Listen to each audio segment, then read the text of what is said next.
Let's get the show on the road. Oh, God.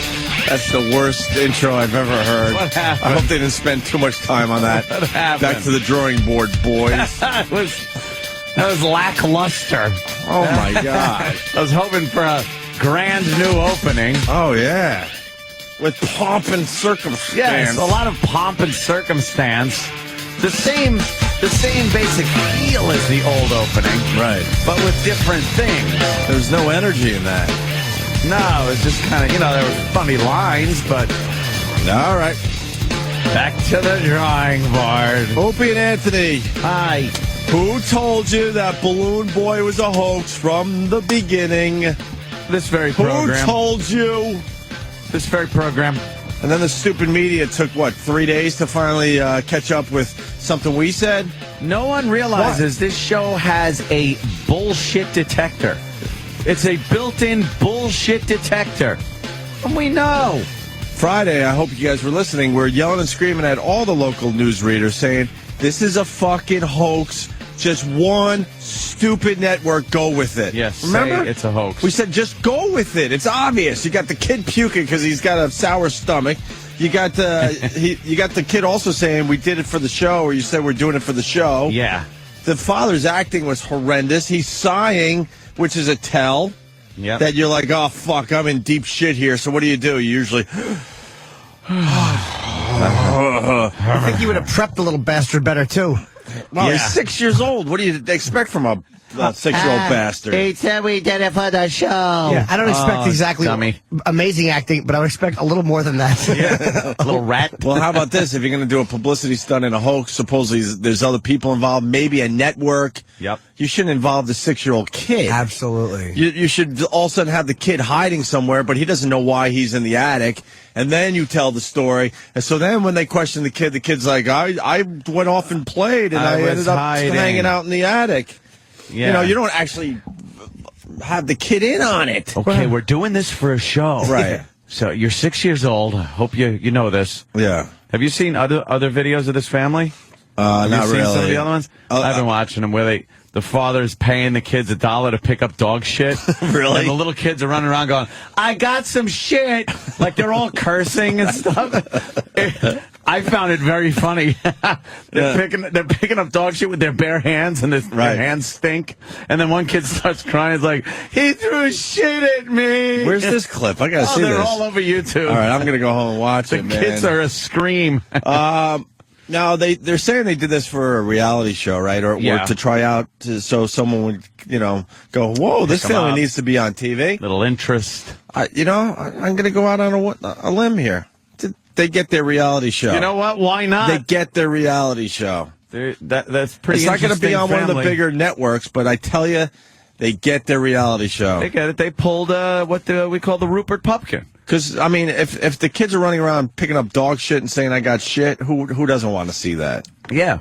There's another one where they're picking boogers and putting them in food.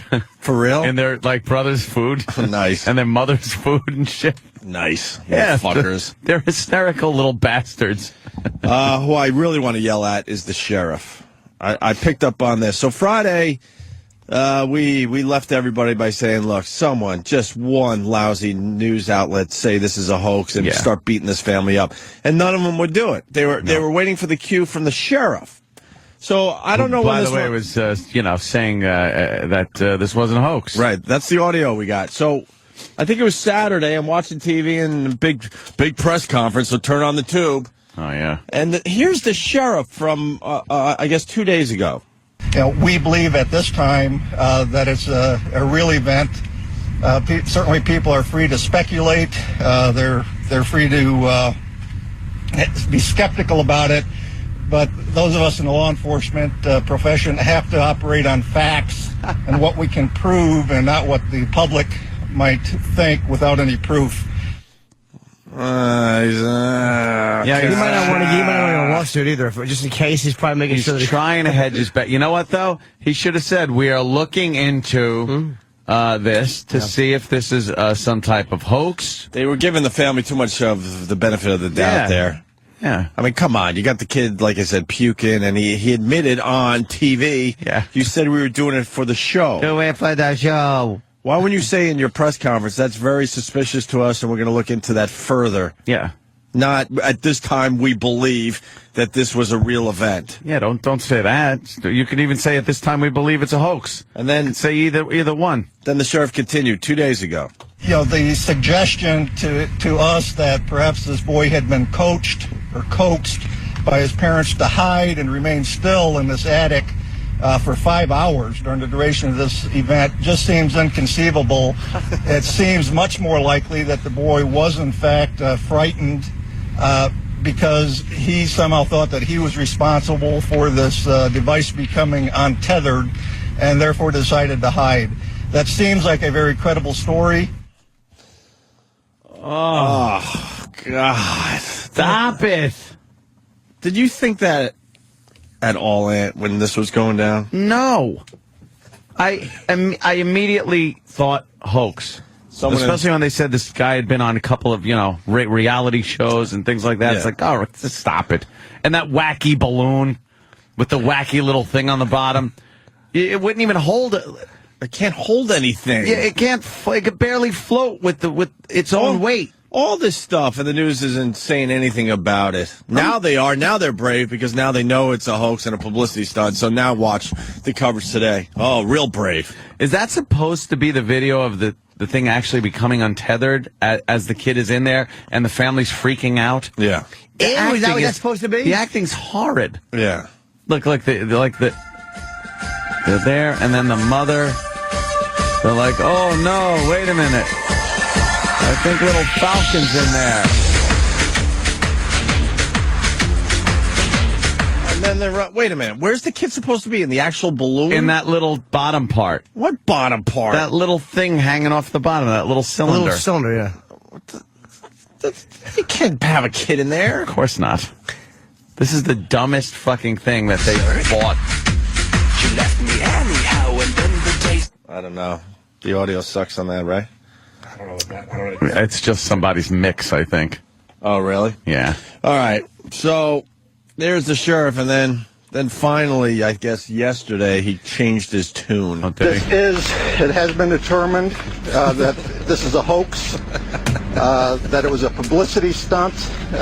We believe that we have evidence at this point to indicate that it was a publicity stunt done with the hopes of marketing themselves or better market themselves for a reality television show at some point in the future. Now, someone has a theory. I want to go to Patrick in Boston. Congratulations on your Patriots, by the way. Holy mother of God. Holy mother of God. Should have saved some of those points. Let me tell you something. Here in New York, they gave us the Jets-Bills game. Boy, lucky us. Who won that? Don't even get me started, Jimmy. It was bad. It was 6-3 last time I saw it. I was in the The gym. Bills won in overtime. The Bills had a backup quarterback. The Bills are one of the worst teams in the NFL. The Jets stunk. Sanchez sucked. Sanchez looked like a chump. And we learned a little fact about Sanchez, which was fun for us Jet fans. He never practiced or played in the cold before. It's good for a football player. And it showed yesterday. Where's he from? He's from Southern California. Ecuador. He had the privileged life where it was nice and warm when he played in high school and college. He never practiced or played in the cold before. Don't you think that could be a problem in the NFL? Yep. I tweeted, could someone throw him in a sauna and warm him up so he could make a fucking pass? Now the 3-3 Jets. 3-3 Jets they after did. that fine start. They looked so good at first. Look, man, the Saints game, yeah, I understood the Jets had their hands full, of course. The Dolphins game, then you're thinking, now they lose to the Bills, though? Forget it. Bill. Fuck. Patrick. Yes. So what, did Brady have, 5 touchdowns? Passes? Brady had snow. We're going against Tennessee. I mean, they didn't know what to do with. They looked like, little animals that had no idea what to do with snow. So, Yeah, it was something like 10 million to nothing or something at the end. I don't really it watch ended up 59-zip, which was kind of a bummer because everyone really wanted to see even more points than that. But Brady went out in the third, and it was 52-zip, and then the game ended 59-zip, yeah. Could have broken 100. That would have been how great. That's just hysterical. Break 100 in a football game. Come on. How great would that have been? Beat the shit out of him. But fuck, Brady, I don't know. Did you guys really play a tough team? I mean, there's going to be major changes now. You watch. What do you got, Patrick, on the Sheriff? The sheriff has said in a couple of interviews that they knew from the beginning that the family was pulling a hoax, but they didn't want to tip off the family any further. So they said in official statements, much like if they were doing an investigation of an actual crime, that they withheld that they said, oh, no, we don't believe that, so that the father would entrap himself, so that he would, he would run off his mouth on interviews. Plausible deniability. I'm so gullible. I believed it. And I was twittering, and oh no! Where are your Twitters? I'm concerned for the little lad. No, I twittered that there's a kid in a balloon. I hope he's going to the Virginia Beach Funny Bone. Oh yeah. But I was gonna say something else, but I'm like, just my luck. I'll Twitter something, and they'll fucking pull a dead 6-year-old out of a balloon. And you'll be fine. Test child balloon rescue emporium. I was chasing him all over with a stick like it was a piñata. Goodies fall out when you hit it. That's what I was wondering where you were on Friday, Jimmy. You were the guy trying to grab the balloon as it softly landed. Yeah, we saw that guy. Oh, that guy. Maybe you could get to him before the authorities get there. I wish the military would have shot that thing down. Wouldn't that be great if you could look back, you knew nothing was really in there, if you just started fucking taking shots at it with a rifle? And the horrified public's watching. Yeah, and you get that bad boy down. Hey, Patrick, right on. Maybe the sheriff's a smart guy after all. I don't know. And also check on Gawker. There's an interview with a guy that actually was hired by this doofus with the balloon to pull the hoax. Right. He has emails back and forth. So yeah. All right, cool. Check it out, boys. Thank you, Patrick. I would have then, if I was the sheriff, I then would have said something like that. I would have said, well, we had an ongoing investigation that we didn't want compromised, so we'd made a statement that said that it was not a hoax, so we could then, say something so you don't look like an idiot. Yeah, and it would be well within your means, right, at that point to say that? Well, the sheriff continues yesterday. After Falcon was found, they didn't even hesitate to allow us to talk to him outside of their presence. All of these things were very suggestive to us that it was in fact a real deal.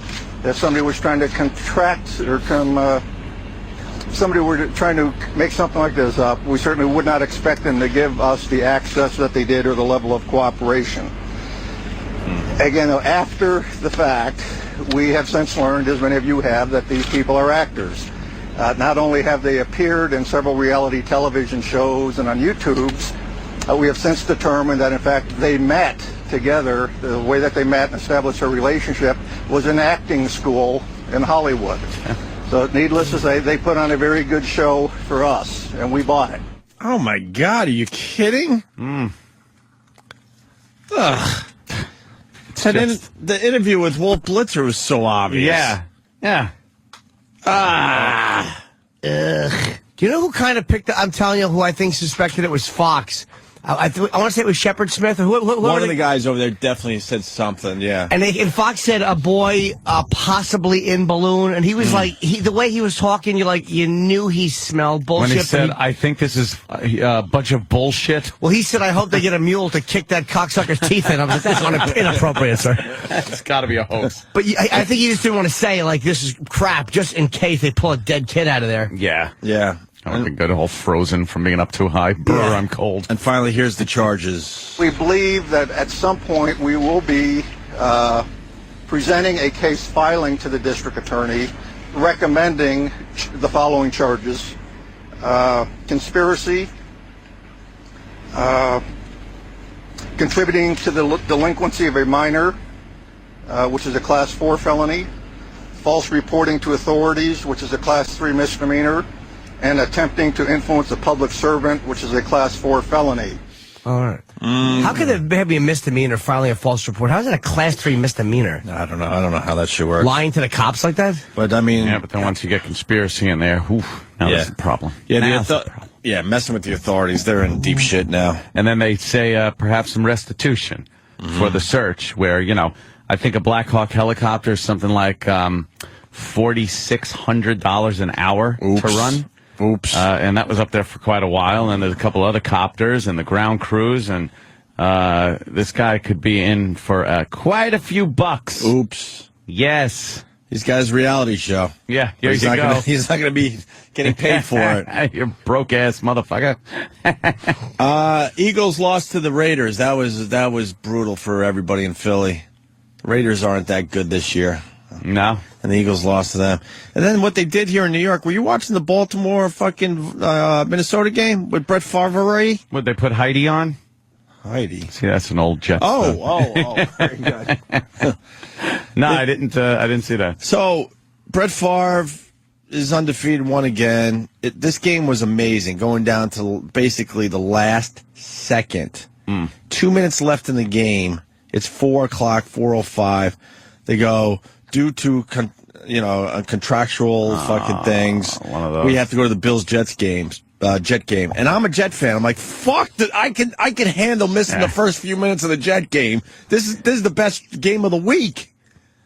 Oh, so they did it. They cut it off. So you invest all this time in the Vikings game there, and then they cut you off with less than 2 minutes left in the game. Where I think at that point, Minnesota was, I forgot exactly, but it was really close. It was ridiculous. Minnesota was up by 2. Okay, right, yeah, because then they had the field goal that could have won it all that we never saw. Yeah, right? we all got to miss the last second missed field goal. Yeah, last second missed field goal, and the to Vikings would have lost. To watch the Jets go 3 and out on a drive or something. Oh, great. No, not even that. Because oh no, the Bills hit a field goal. No, the game technically didn't start. It was just the coverage of the game. True. They had to go to commercials. So it's like they can't figure that shit out in the year 2009. Give me a fucking pip, something.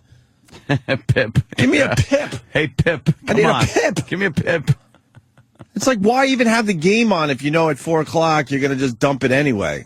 Yeah. You're investing time in something where you don't get to see the conclusion, technically.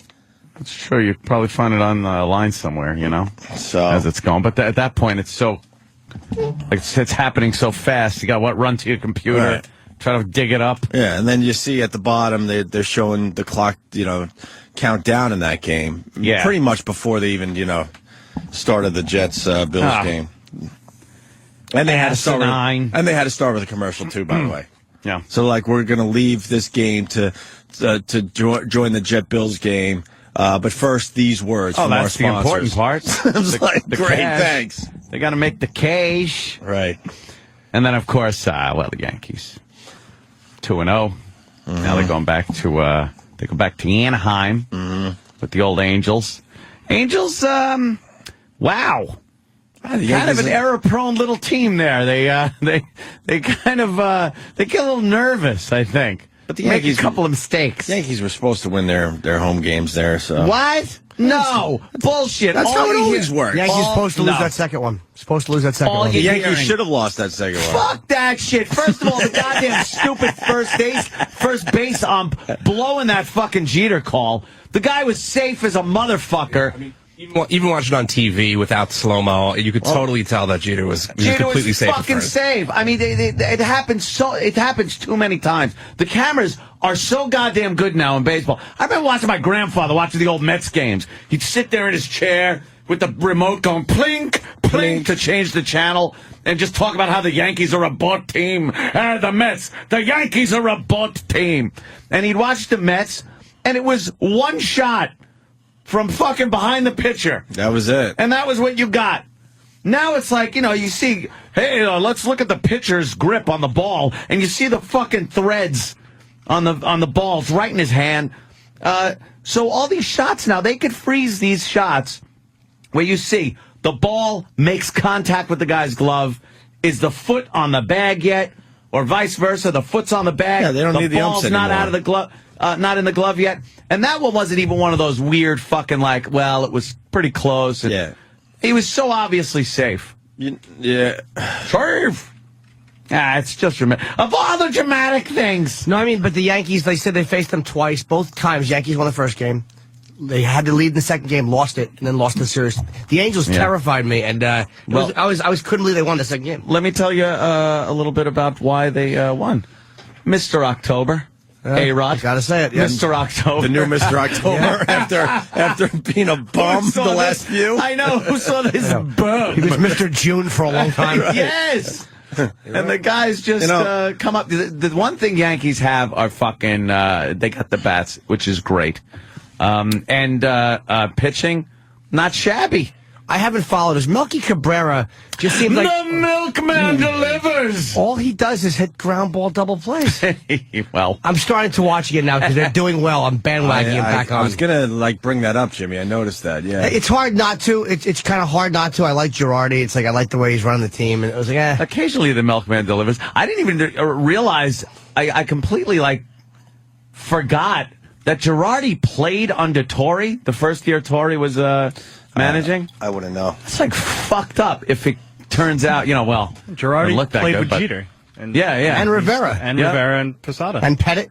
Yeah, that's I'll pet it. No, Getting back to the cameras and stuff, they don't need the umps anymore. They should have one I know. ump that's somewhere. Like you watch Deal or No Deal and the banker's in that weird room and you don't really see him and there's a who he shadow. is, yes. That's how they should do the games now. yes. And you just wait for that shadowy person at the stadium to make the call as he looks at all the footage. Because the little fucking rectangle on the side of the screen, the strike zone. That's awesome. When that ump calls a fucking strike when it's a ball, and they show the track of the pitch where it was and everything, you sit there now and go, motherfucker, you missed it by a mile. See, you should turn that into a drinking game. Oh, please. The whole game's a drinking. If a pitch is thrown, he drinks. Yes. The pitch isn't thrown a drink. That could be There's no game that night. The catcher catches it. That's a six-pack. That could be a great drinking game, though. All the missed strike calls. Yeah, that was a ridiculous fucking play right there. Yeah. So on. You don't even need the freeze frame. Motherfucker. Have we seen the Jeter play? I was actually doing the gig. I didn't see that one. Do they have the slow-mo? They called him out on that? They called him out on that, and you could see. I'm seeing without it for even the freezing. Watch this. Oh He's my on the God, base. It's not even close. Terrible. That's a terrible call. Yeah, that was a bad call. They've given the Yankees some really shit calls. Although there was a double play that was probably a double play that they didn't call on the Angels. No, that wasn't I mean, look, they were arguing that they would usually... The neighborhood call. Please, you have to touch the bag. I hate the neighborhood call. Yeah, I know. I hate it. You have to touch the bag. And they said he was just being consistent because he had touched the bag on every other double play. But on that one, he straddled the bag, didn't touch it, threw the ball, and he didn't call him out at second. So fuck him. Fuck him. I say. Oh, the umpire didn't give him the neighborhood? Nope. Oh, good. Nope. Good. Let's say hi to Eddie Look in at that. St. Look at Louis. this. Look at this. Look at this.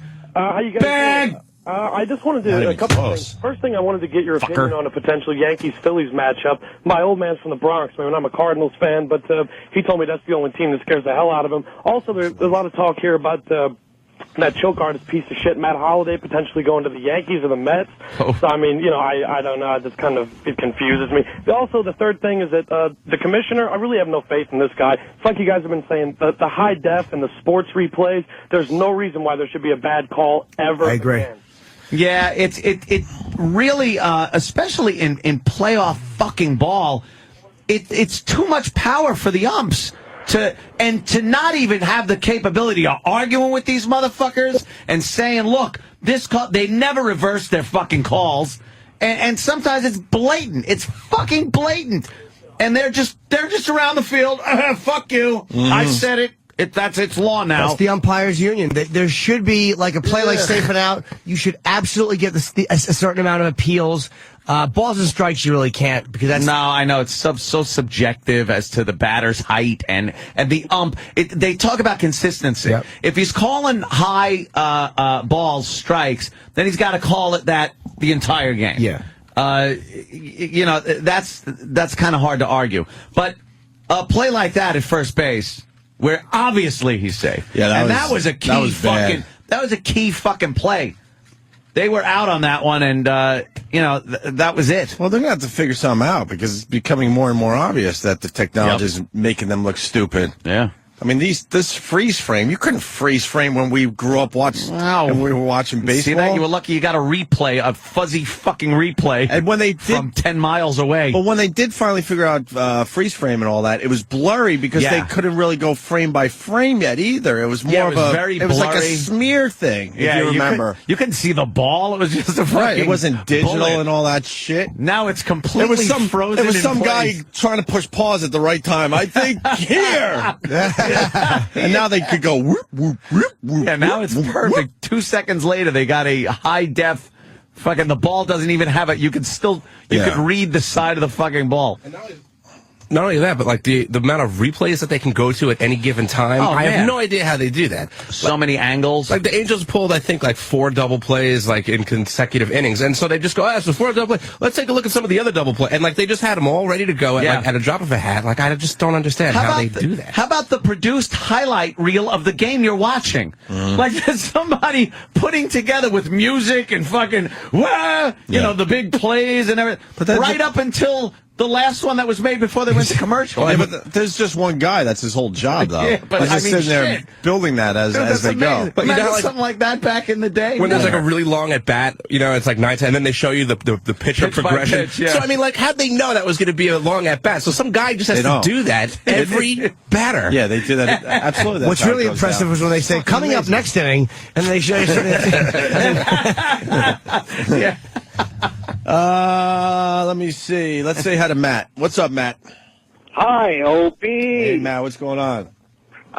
There's a bunch of major league, team owners in all of the National Leagues who want the NFL type of approach, where the manager can challenge the play, and they would only be in the playoffs. But if you challenge and you're wrong, if your team's batting, you get assessed an extra out. Or if you're in the field, you start the next inning with 1 out. That's so weird. Start fucking with the game like that. Jesus. How about there's got to be, but how else can you penalize them if they're wrong? So they only get a couple a game. You get the choice at what player you want kicked out of the game. Oh, shit. Imagine that one. That would rule. You out. Yeah, I don't know how they would get that done. I don't know. And then we were talking about how they're opening up Yankee Stadium tonight. For the game. This afternoon. For the game, so you could sit there and watch it on their big screen at the stadium. You notice this is happening more and more? I was saying this. It's starting to trickle in, but I think this is going to be just the thing to do starting real soon. Dude, I was saying this the other day. They're building these stadiums a lot more like malls and entertainment complexes, and they want people to come in even when there's not a game going on. Right. So they'll have the concessions open, the restaurants, things like that, the museum, shit like that, and you'll be able to come in, sit down, and watch the game from Anaheim on the big screen at Yankee Stadium. But they're going to make money because they're letting people in for free. For free. But they're going to make money off of the concession. But I was telling you, they're just kind of warming everybody up.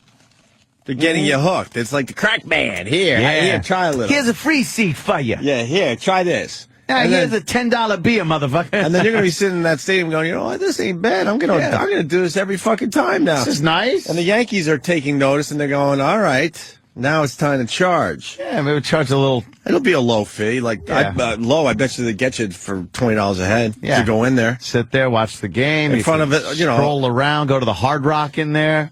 Do some drinking, some eating. Yeah. You're watching the game with other fellow fans. That's the new friggin' stadiums. The future. Why not? Yeah. Why have these stadiums just sit there? They sit there, these giant buildings that sit there completely off limits. No one in them for so many months. Well, every once in a while, as a goof, they let like a high school sports team play or something. Yeah, the Bad News Bears. Something like that. Let the kids play. Right. And you're able to get a couple hundred people in the whole stadium to watch the high school game. It's like, stop. They're really trying to figure out how to make more money out of these stadiums. Yeah, they want people walking around, even if the field's empty. Dude, let me tell you about a place that is a shit fucking hole, and I fucking have had it. Who went to a game this weekend?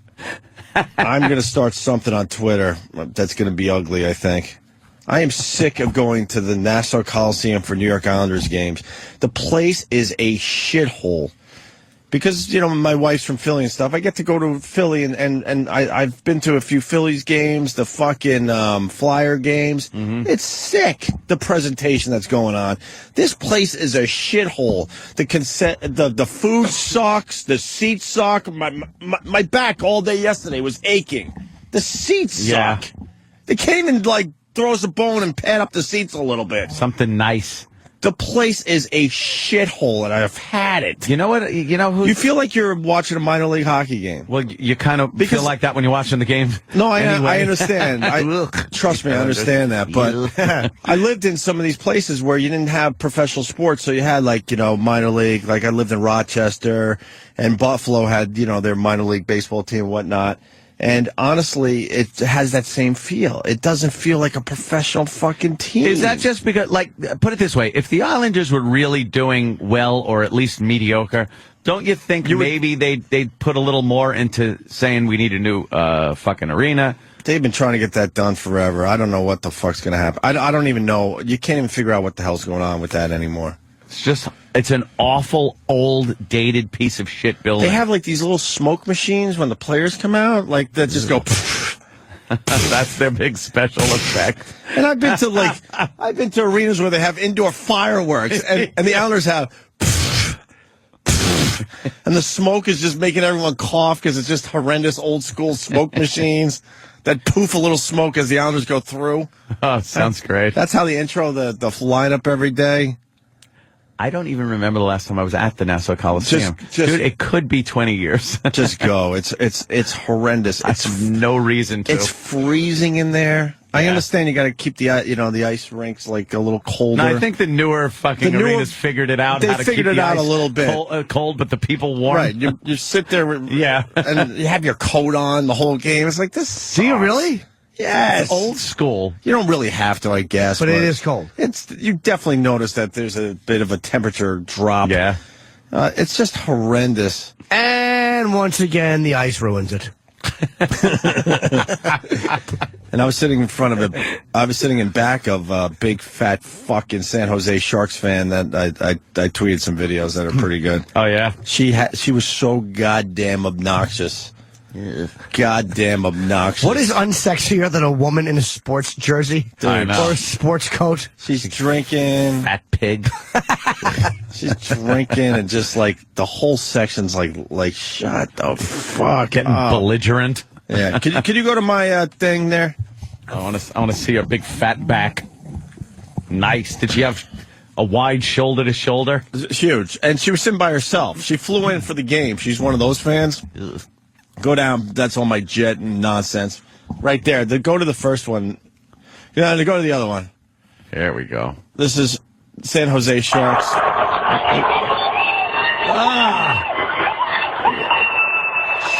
up! With glasses. Does anyone have a sledgehammer? That's funny. Yeah, good seats. Well, I have really good seats for the games. For the shittiest team in the NHL. They're pretty easy to get. How did Fatso get a better one than you? Yeah, she was one row in front of you. One row better. Oh. And then I got her back because then the Islanders scored, and I was screaming in her face. Could you show that one too, Dan? Just be great to see a puck fly right into her teeth. Yeah, she swallows it and keeps cheering. The one right under it. Yeah, there we go. And then now she's sitting there all sad because she's like an Uber fan. Watch this. Watch this.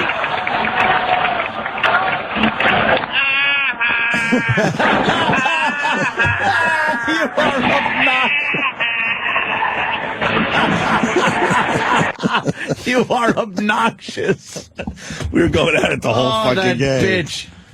You know what, though? In the end, 4-1. Islanders lost, so she got the best of it. In your face? No. She admitted by the end of it that she's just she said this, I'm just a big, fat super fan. Oh, well. She flew in to see the San Jose Sharks at the Coliseum, then down in Philly, And then I think they're playing the Rangers tonight. I'm not really sure. One of those. So she's watching her team three games in 4 days or something like that. How does the person afford to do that? Like, I never understood people that like flew in. I can see for one game, but you got to airfare unless you're staying with people. What do you do? Right. Sometimes, you find yourself in a city and you're like, holy shit, my fucking team's in town this weekend. That's fun. And then you try to get a ticket. I never did that. She's probably a burden on somebody that lives here. You mind if I stay with you? I'm just flying in for the game. She takes 20 fucking layovers somewhere so she can pay $50 for the airfare. Maybe, yeah. And then she just saddles her fat self with somebody. Mind if I break your couch for the weekend? It's just such a fucking shithole, though.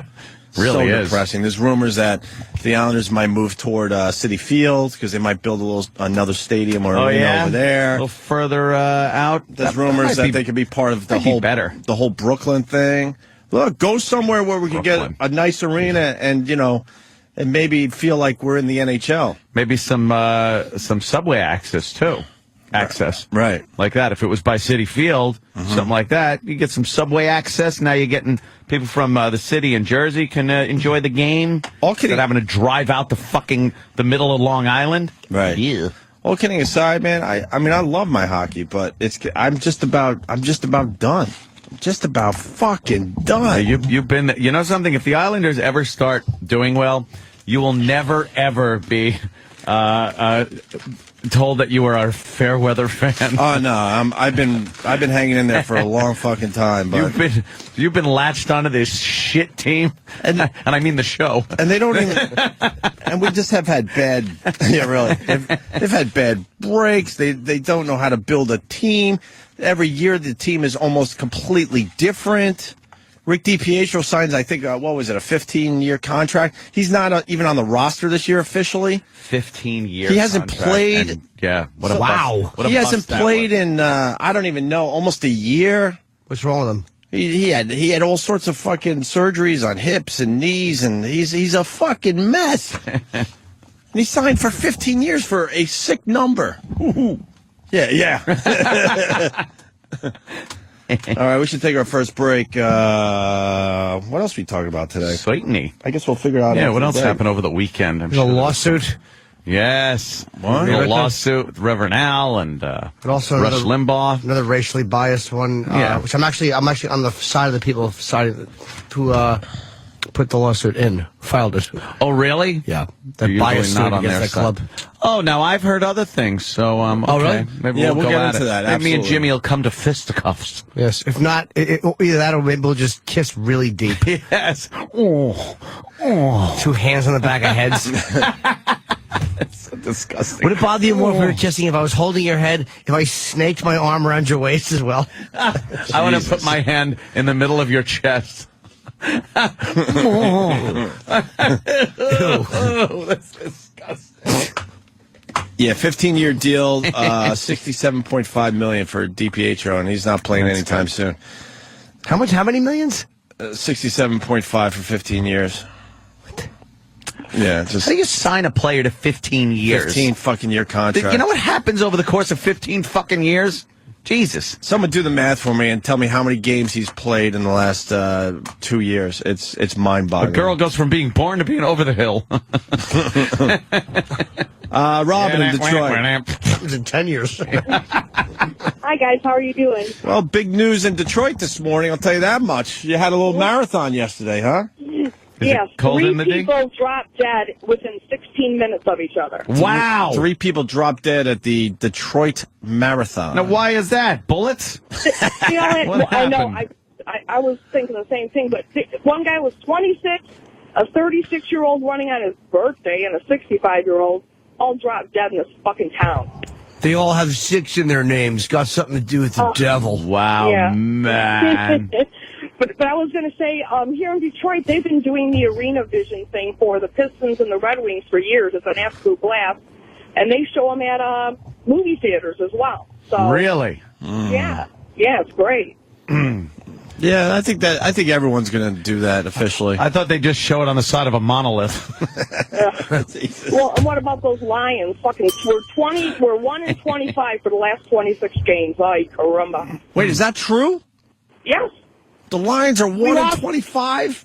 We lost 16 games last season, if you remember. Yep. Right, Lost yeah. a few at the end of last year, and we've won 1 out of the last 6 this year. Oh, wow. Who'd you beat? That's the question. Yeah, really. We beat, let me think, I believe Washington Redskins, the other idiot. Oh, good. Good old Redskins.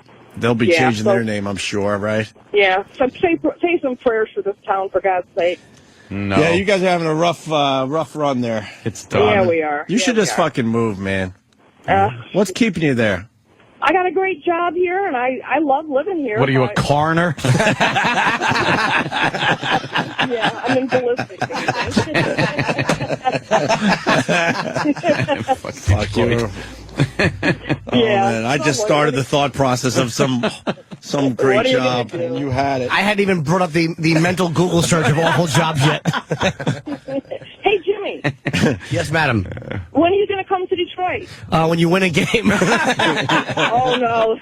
Jesus Christ, I'll be dead by then. Stephen S. from Bayshore. DiPietro played 5 games last year, so that's good. Oy. Good for him. All right, Robin, thank you. Okay, thanks, guys. Yep. Rob. Those me yelling at the San Jose Sharks fan is on my YouTube channel. Yes. Radio. A question for Jimmy before we leave. Steve in San Fran. Steve. Yo, good morning, gentlemen. Hey, man. Hiya.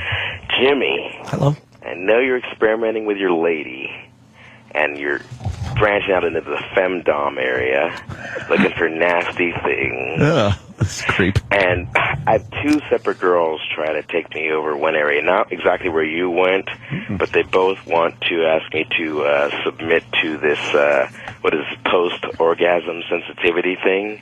Ooh, I don't know what that is. Post-orgasm sensitivity. What, after you come, they do what? Exactly. They keep on stimulating you because they know you're super Oh, that's the part where I go, stop it. Yeah, that's the worst feeling. Yeah, exactly. What is that supposed to feel like? It's not supposed to be fun. They're Making me shake like an epileptic. Stop exactly. doing that. It becomes the most sensitive thing.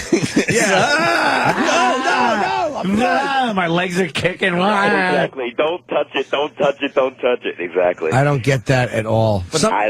Me neither. I turned them both down, but I thought it's like, look, I'd rather have that than a little dildo in the hiney. So I would have. something else. But why? That to me is just That's mean. Yeah, exactly. Yeah, there's nothing fun in that. Mean. Unless maybe there's a woman out there that could explain it further, but I've never thought that to be fun. No. Well, think about the other side. The other end of the spectrum is that some of them want you to, take them over the edge with a vibrator and then keep on hitting them with it. And so, keep going. You keep working the clit, and they're going nuts over it. You almost have to tie them down. Maybe they want to keep going. Maybe it's like, hey, asshole, you came and I'm not done. Well, they can keep coming too. For us, it's different. That's true. Yeah. That's true, too. I can come All like right, 4 just times and I'm something to think finished. about. It's just something to think about. All right, later, guys. Thank you, Steve. I never understood guys that could come and then just keep fucking ever after they came. There are guys that will have an orgasm and then just keep stroking. There are instances of doing that. You don't do that? Never. Never. There's times you could, I can hold That out a feels long right. time before I bust, though. A long time, but Brand new girl, forget about it. I can hold out a long time. It But just goes just stays there. really? Yeah, go yeah. right back in. New You go girl. right back in, Jimmy. You guys make good first impressions. I don't. Got to make a good first impression. Not me. Are you the blorka kid? I'm fucking. Blurka. I wait 3 hours and then I can just stroke my soggy 4 while she licks my balls and spit out one more drop. You're trying to put your dick in her like fucking, oh shit, I fucking forgot his name. Like Gigi Allen's banana up his ass. Just trying to push it in. You ever pull down and squeeze to make it such so you can get it in? Of course. All the tricks. Everyone's pulled used out all the tricks of the trade. You pinch the shaft to swell it up. It's kind of like All the tricks. a deflating balloon, but you figure out you squeeze that balloon. Built scaffolding around it. That's what a cock ring is for. Oh yeah? Yeah. Fuck no. They're actually not bad. If you get a cock ring, because I got a rubber one. I just think it would look silly. It does. It looks like your dick is wearing a fucking turtleneck. Looks like your penis is chilly and snooty on the ski slopes. You have a snooty penis. Look at that. Oh, the guy put. Now, are you a behind the nutsack or in front of the nutsack with the cock ring? What's the use of putting it in front of the nutsack? I don't know. I've never used one. Putting it in front of the nutsack. That's like wearing it's like wearing sunglasses on your neck. It's just stupid. Now, how do you get it over your balls? It's a soft rubber that expands. It's got to go. How could it be that tight if you're stretching it and it could go over your nutsack? Yeah, but then it contracts, but it does. You think it would hurt, but it doesn't. It's just a snug fit. And then when your dick gets really, obviously there's blood flow allowed because your dick swells up. Well, yes. But it stays like really like, kind of like swollen, like you're squeezing it. It feels good. It's a good fucking, wow. But I'm not addicted to it. Like I've used it and I forgot I had it for like 3 weeks. I'm like, oh yeah, that thing was kind of fun. Chick was using it as a scrunchie in her hair. Hey, excuse me, can I have that back? And a money clip. Let's say hi to Sean in Ontario, Canada. Sean. Ooh, Canada. How you doing, boys? Hey, buddy. Hey, I got a few things on your Islanders there that might make you put a gun in your mouth as an Islanders fan. Your mouth. All right. There's just something. I know it's so hack to do. We have so many Canadian imitation. We have so many Canadian fans. But fucking mouth. God. What's a mouth? Damn, dude. Mouth. Mouth. Easy now, boys. Easy. If they had never had Mike Milbury as a GM, they would have all the Yankees of the NHL, I tell you. Some of the players who would have had there, like Roberto Luongo, top goalie in pretty well the league the last few years. He would have been didn't even needed to take DiPietro, but dude, it wouldn't have wound a up lot of players that became fucking stars. Yes, and the players they traded away for that turned out to be Zdeno Chara, Wade Redmond. Turned out. I can't take it. Sean, I'm gonna. Your Islanders are gonna get their lighthouse. Sean, I'm gonna give you. Last week. I'm going to give you a phone number for the sports station here at Sirius XM. This is a perfect sports radio call. Perfect. Although I don't like talking about hockey. Apparently, Mike and Mad Dog got back together again at the Yankee game. I heard. What's that about? A little bit of chit-chat between the two. Does Mad Dog know something about this company we don't? I don't know. And he's crawling back? I don't know. Making sure that they're on good terms when this place goes bust? I think it was just a run-in. No, man, he was on his fucking show and everything. Yeah, but was that like a total planned thing? Like, yeah, that was I'll do your planned. show. Yeah, it was in the paper the day before. No. Yeah. Oh well, then I guess it was planned. Yeah. Yes, very much. Unless it was Back to the Future newspaper. Why would they allow that? Why would they allow that? They both did each other's show. Why would they allow that? Yeah, why would CBS allow that? And why would Sirius I don't know. XM allow that? I know that on Thursday, Francesa called into Russo's show for his 50th birthday, and then Friday they wait. were Who's both 50? Russo. Mad Dog Russo. His 50th birthday. And then Friday, Russo did Francesa's show at 1 o'clock. And then Francesa did Russo's show at like 6:30. Wow. Yep. Now, how do they even allow that? How many contracts had to be fucking signed? How many lawyers had to go over it? Well, I don't know if he talks on a CBS station. Now, what studio are they going to do it from? Well, we're going to have to do a walkover there, Mikey. We got to do the walkover. Because they're not allowing us to broadcast from the CBS facility for my program. Bunch of cunts making us work at two different places every day. Son Fuck of a you. bitch. Couldn't figure that out. So we had to suffer. Go fuck yourselves. Shit. Let's take our first break. Yes. Yay! Reverend Al wants an apology, huh? I am outraged. Well, we're going to find out about that. Of course he's outraged. We talked sports. Like we didn't ever even fucking happy. We talked sports. We didn't even acknowledge that the Phillies beat the Dodgers 11-0 last night. Dodgers and Joe Torre. in trouble. By looking at Joe Torre, you couldn't tell if he was, I don't know, winning or losing. So off season or what?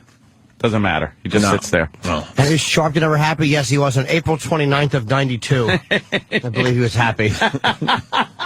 Yes. Jeez. Yes. Opie and Anthony. Sam just handed in Jocktober for today. Jocktober. Love Jocktober. We could do that. What a great time of year. Jocktober is where we celebrate other radio shows around the country. You probably got one in your neighborhood. You know, the guy and then the hole next to him that you don't know if they're married or not. And they do cute scripted radio, all predictable. You know, at 8:30, they'll do the question of the day and things like that. You just took the ball and ran with it. Oh, I love it. I was just going with a little tease, but I think we're now doing it officially. We have to do it now.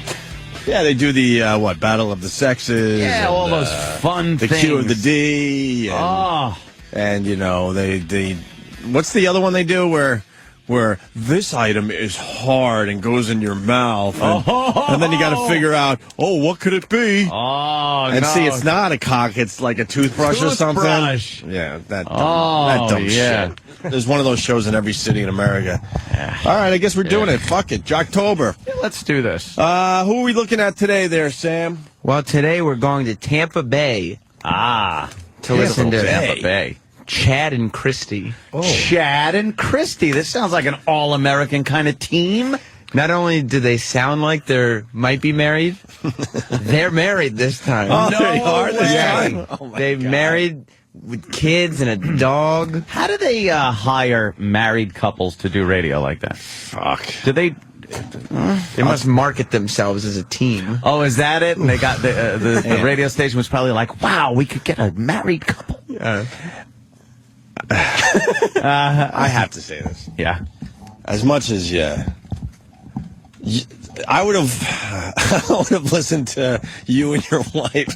Oh well, that's your ex-wife. That's different. Yeah. Yeah. If you're going to hire a married couple to do radio, you got to get that special couple that hate a disaster. They couple. hate each other. Then you're going to hear something. Couple. Yeah. Like you and your ex. Oh boy, I would have fucking tuned into that every some single day. entertaining radio. Oh boy. Yes. The stuff I used to witness and watch as we were doing our Saturday show at AF. Oh, fantastic. Just hear me cry for hangovers and bitterness. Yes. That could be the name of the show. Hangover and bitterness on your radio dial. On the radio dial. So you got Chad and Christy. Yeah. Oh, you missed the fucking Iron Chic on Friday there. I did not miss all of it. I was doing radio down in Virginia Beach. What show you do down there? Anything good? I like them a lot, actually. It was called Chad and Christy? Something Rumble in the Morning or something. I forget how to say the name of the show, but I did like 2.5 hours. Tommy Rumble? No. Rick Rumble or something, but he's actually a very funny Is dude. there a Tommy Rumble, though, too? I think so. See, because we got to start, like, supporting some of these... It was Rick Rumble, okay. Well, the Rumble family has Who a lot the fuck's of people. Tommy Rumble, then? Is there another Rumble show out there? I don't know. They were good, though? Yeah, I really enjoyed it, but I was listening to the Iron Sheik on the way home, on the way back to the hotel, and the guy driving the car had XM Sirius, but he hadn't known the show was on. Why would he? I mean, of course. Doesn't say the Opie and Anthony And is channel. he a fan of ours? He became one. He was listening. He was fucking. He's like, they get wrestlers in? I'm like, yeah. He's like, they're in studio now? Like, I guess he was just very surprised. And Not hard to get, Pally. Well, he's used to local shit radio where they have just local celebrities coming in. Absolutely. And it was I enjoyed the Sheik interview very much. My favorite line was, and that's why I referenced it before, was the fucking lawyer kept piping up. Oh. And you got so annoyed at him, you went, and once again, the lawyer ruined it. I laughed about that all fucking weekend. And once again, because it was such a genuine, it wasn't even done to embarrass the lawyer. It was just out of frustration. Disgust. It was utter disgust. A minute before, it was, could the lawyer shut the fuck up? And then the guy piped up again, and once again, the lawyer ruins it. All weekend I laughed at The it. Sheik likes to humble people by fucking them in the ass. True. Oh, he's into that ass fucking. He likes to humble people. My It's God. not that he's gay. I decided about 2 weeks ago that being Mr. Nice Guy really wasn't working that well for me. Yeah. So you're going to see Piping up? Yeah, you're going to see me going back to some of my old ways. Piping up? Maybe not as drastic, but I need it to pop up. I'm just sad Mr. that I Nice didn't- Guy is for the fucking birds. I'm sad I didn't enjoy the Mr. Nice Guy routine. I didn't realize it was happening. And then they had an intimidating black security guy. Mr. E. Mr. E wouldn't fucking smile. Well, I got to tell you a little thing that was happening with me, with Mr. E. He was right behind you, which He made was- it hard for you to kind of take your shots because you didn't know if this guy was going to try to chop your head off from behind. No, that wasn't really the problem with him behind me. The problem with him behind me was the chat in front of me is open, and people are going, "Hey, Anthony, who's the big behind you?" Oh my God! Hey, Anthony, look out for the big. Oh, jeez. Yeah. Oh, because they could see him on camera. Oh, yeah, and then luggage jokes and. Why did you have him and- not stand there? What? We couldn't tell Because him he was- nothing. He was one of those guys you just... He's a giant African American. He wasn't even invited in the studio. No. I was like, just the guys who were on the air come in. And then he if walks Kenny in. was here, there would have been a problem. Yeah. Yeah. All the wrestlers were at Comic-Con, and they were all saying that every single one of them mentioned Bobo's penis. Oh, really? That was the Yes. highlight for all the wrestlers who came And in. we had one of the Demolition guys. Which Smash. one? And his partner died, right? Well, there were 3 of them. Smash and Axe were the original 2, and then there was also Crush. Crush passed away. Crush passed away. Yes. Because I was making a joke about... Yeah. Thanks a lot. Maybe you should give me some of this info before the Oh, fucking interview. yeah, Because we were talking about Lou Albano, and I'm like, it's so nice to see a wrestler die of natural causes, not knowing that one of his dear friends died. And it was very too uncomfortable. soon. Yeah. I didn't know. Uncomfortable silence. From now on, like, maybe the rule of thumb could be, like, if there's a wrestler here, odds are he knows someone who died young. What a fucking asshole Just you are. play the odds. Good point. Good point, my friend. I was at the Comic-Con. I know. And I did speak with the Iron Sheik after I saw them wheelchair him to the bathroom. That was sad. He kept yelling at me, Yes. asking if I brought him his Beck's. Oh, really? His Beck's beer. They You went to Comic-Con? They wheelchaired him. Yeah. To see who? Yeah, I just went. Oh, okay. I figured, you know something, I've never been to one of these things. Why would you just go? What No, was your I- real motive? No, I swear to you. You always have I- a motive. I've never been to one of those things. And you just decided to And go. I figured, you know something? Let me go. It's close enough. It's not like I got to go to Jersey. Where was it? Which I usually... It was over at the pier. It was. I should have went. Pier. It was great. It was close to my house. You loved it, right? They're fun. It was fun. It was like hysterical to just watch some of these fucking people. This was a real good one, too. Oh, my God. Shatner. But I miss Shatner. Adam by the West. Way, by the way, Shatner gets $80 a pop for a fucking photo. Some of those things are just... It's pornographic. There's a Chiller Theater coming up in 2 weeks. They have Patrick Stewart. Oh, and you can shit. have your Patrick Stewart photo op, order it in advance. It's $100 to take a photo with Patrick Stewart. Every camera click, he must just be like, okay, that's 100, 200. Do they sign things? I would have got my Shatner. I love going to Oh, you Comic-Con. can get a signature, too, from Shatner. That, I believe, was $50. 50 cents, right, yeah. 50 cents. Where's no, Chili's- $50. Where's Chili's Theater going to be? It's out in Jersey. Oh, yeah, fuck, that can I one's go? in Jersey. Yeah, let's go. I'm for real. Give me a fucking ticket. I've never been to one of Mickey these things. fucking Rooney, my friend. Mickey Rooney, Ann Margaret, Richard Dreyfuss does a Dreyfuss. lot of Peter those. Fonda. This is Wow. more celebrity oriented. This is Ann Margaret's first convention. Oh, great. I'll tell Linda you Blair. All right. one thing because I've never been to anything Bowser like from this. Shot Enough. Barbara Feldon. Wow, that's an old picture. Howard Hessman from WKRP. Oh boy. Dawn Wells from Gilligan's Island. I want to see Yes. her and just squeeze her tits and yell, nah. Davy Jones. You always see Hubba, Mickey Dolenz hubba. at these, never Davy Jones. That's a Mickey big one. Dolenz. I saw Mickey Dolenz there. Yeah, he was there. Saturday. Conrad Bro. Who was the biggest celebrity you saw there at this the past weekend? Biggest celebrity I saw. Well, let me see. Billy D. Williams, pretty big. Yep. Lando Calrissian. Fuck yeah. You know? Edward Furlong. Edward Furlong was there. Oh man, did he Linda drop out of sight. Hamilton was there. I saw Fez on the way out, and he was Fez Watley. he was Fez was the excited. biggest celebrity there, no doubt in my mind. No, he was excited because he got a picture from Julie Newmar Julie Newmar. and had her sign to Fez Watley. Thanks for everything, Julie Newmar. Julie Newmar. Yes. Wow, he actually got that one. It was the big one for him. There was Lou Ferrigno was there, and some dumb fucking woman. She's standing in front of Lou. Well, deaf and dumb. Lou is signing something, so his head's down. So obviously he can't read lips. And she goes, I enjoyed you so much as the Hulk. Ew. And he just continued to sign.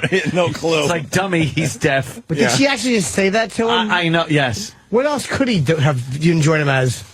It is so sad to walk through some of those aisles and see nobody paying attention to some of those people. Like, I saw one guy just with a plate of bad food, and he's eating at his little desk. Tom Wopat was internet surfing when I. Yeah. Really? Well, let me tell you, John Schneider and Tom Wopat were there.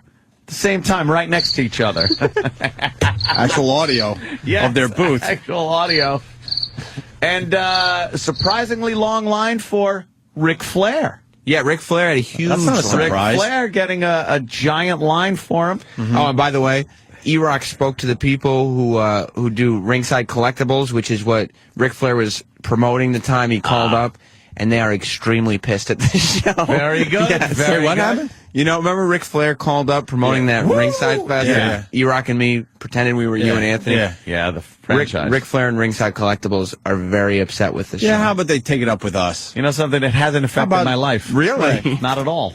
Yeah, they're Not at all. We didn't even know that he was mad at Carbone us. was there. How about you take it up with us? From Goodfellas. I met him. And Big Pussy was there. You know what's funny? It's like I was. It's like the little, not the little guys, but the guys you don't expect. I was walking through and I saw a guy who co-starred in Used Cars with fucking Kurt Russell. Okay. The guy. That's a red fucking car. Oh yeah. That guy. Rudy, Right. that's a red car, Rudy. No, it's not. There's primer under it. I fucking told that guy how much I couldn't stop telling him how fucking great I thought he was. Like a right. Shut up. No, he's like, oh, I love Lucky Louie. It was fucking. I was so happy. Mutual admiration. And it brings up something, Jimmy, because of you. I hate you. Why? Oh. Because I want to see used cars because I saw it maybe, I don't know, many years ago.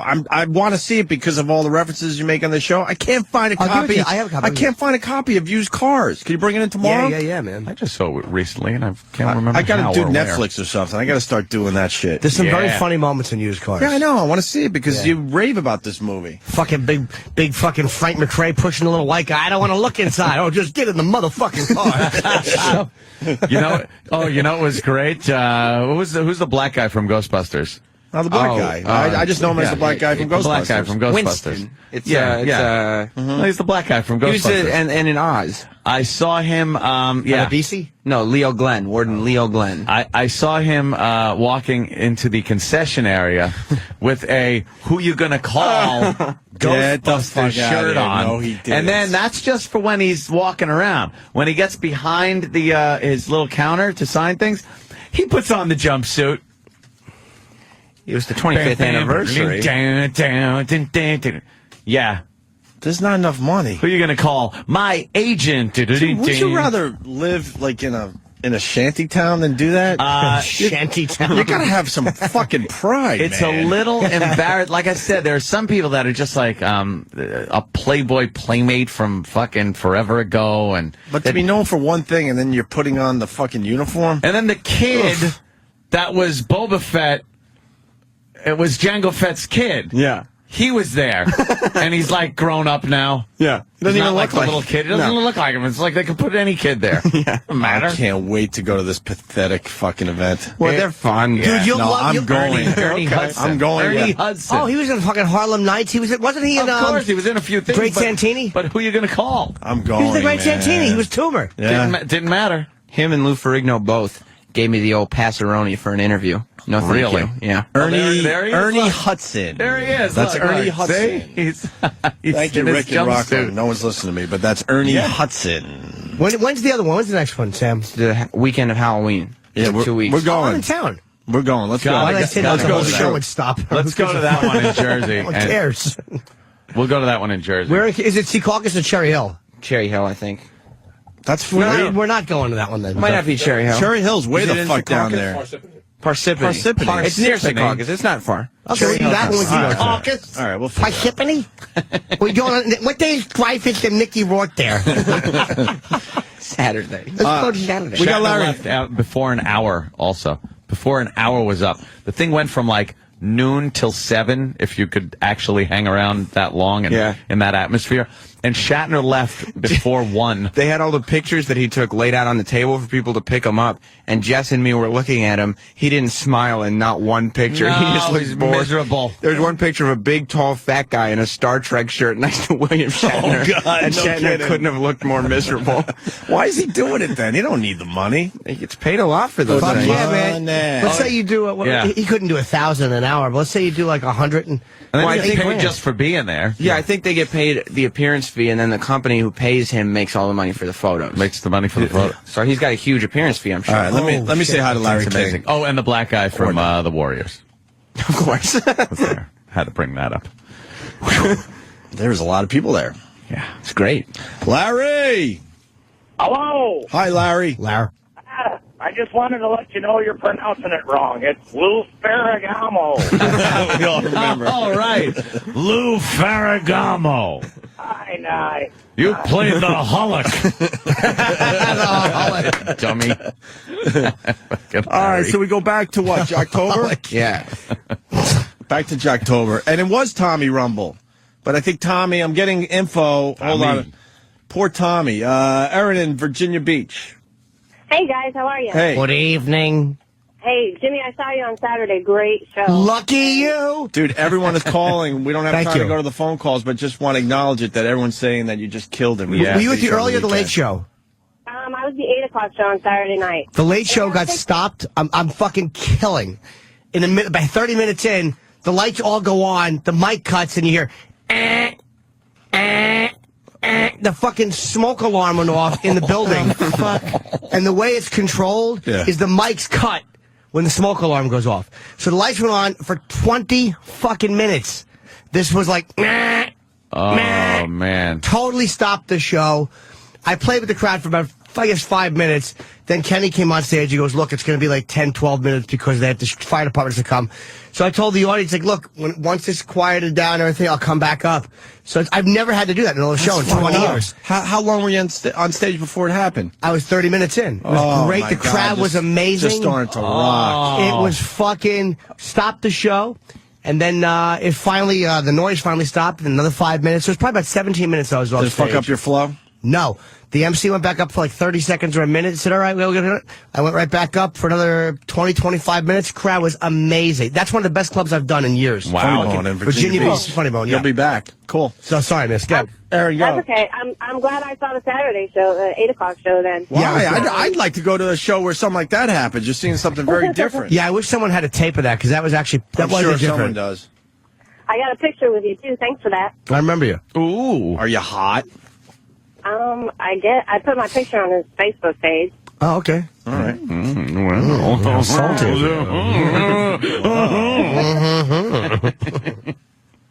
But yeah, Oprah's right. It was Tommy and Rumble, and then Tommy left. And I don't know why, because I've been listening to you guys for a while since I got. I heard that they had some kind of problem where Tommy and maybe like a board op or somebody got fired for one of their bits. Yeah, I don't know. They have some girl now instead, and she's all right. All right, cool. Yeah, she was attractive, actually. We're going to try something different and acknowledge some of these radio shows because we're finding from our comic friends that when they hit the road, they can't go on any shows anymore because of this. So I think we got to kind of lighten up a little bit and at least acknowledge that some of these shows are doing radio the right way. I have no faith until I walk in on any show, to be honest with you. I was listening to it on the way in, and I was like, the guy was making me laugh. I'm like, all right, this is some funny stuff. And then I went in and did the show, and it was like, they weren't hokey. It was just like kind of let me just be a part of what they were doing. Don't be hokey. Just fucking talk with your real voices and try to talk about real shit. Exactly. That's all we ask, and we'll acknowledge you. It's like Chad and Christie. All right, yeah, brings it back to Chad and Christie on Tampa Bay's new Magic 94.9, soft and contemporary. They're a magic station. Oh, you never see those. Oh, by the way, speaking of Jocktober, someone tweeted me. I read all tweets. I just can't fucking write everyone back at this point. I appreciate it. Fuck you is much too important. No, I try, but it's almost impossible. But I read all the fucking the tweets. You know the show we were talking about in Portland? Yeah. Someone brought it to my attention, and there's an article, so it's fucking true.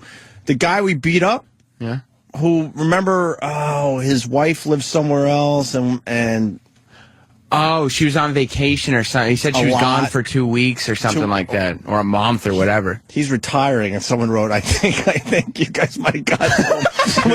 And it was the final straw, and he finally said, you know what, fuck this. I'm done.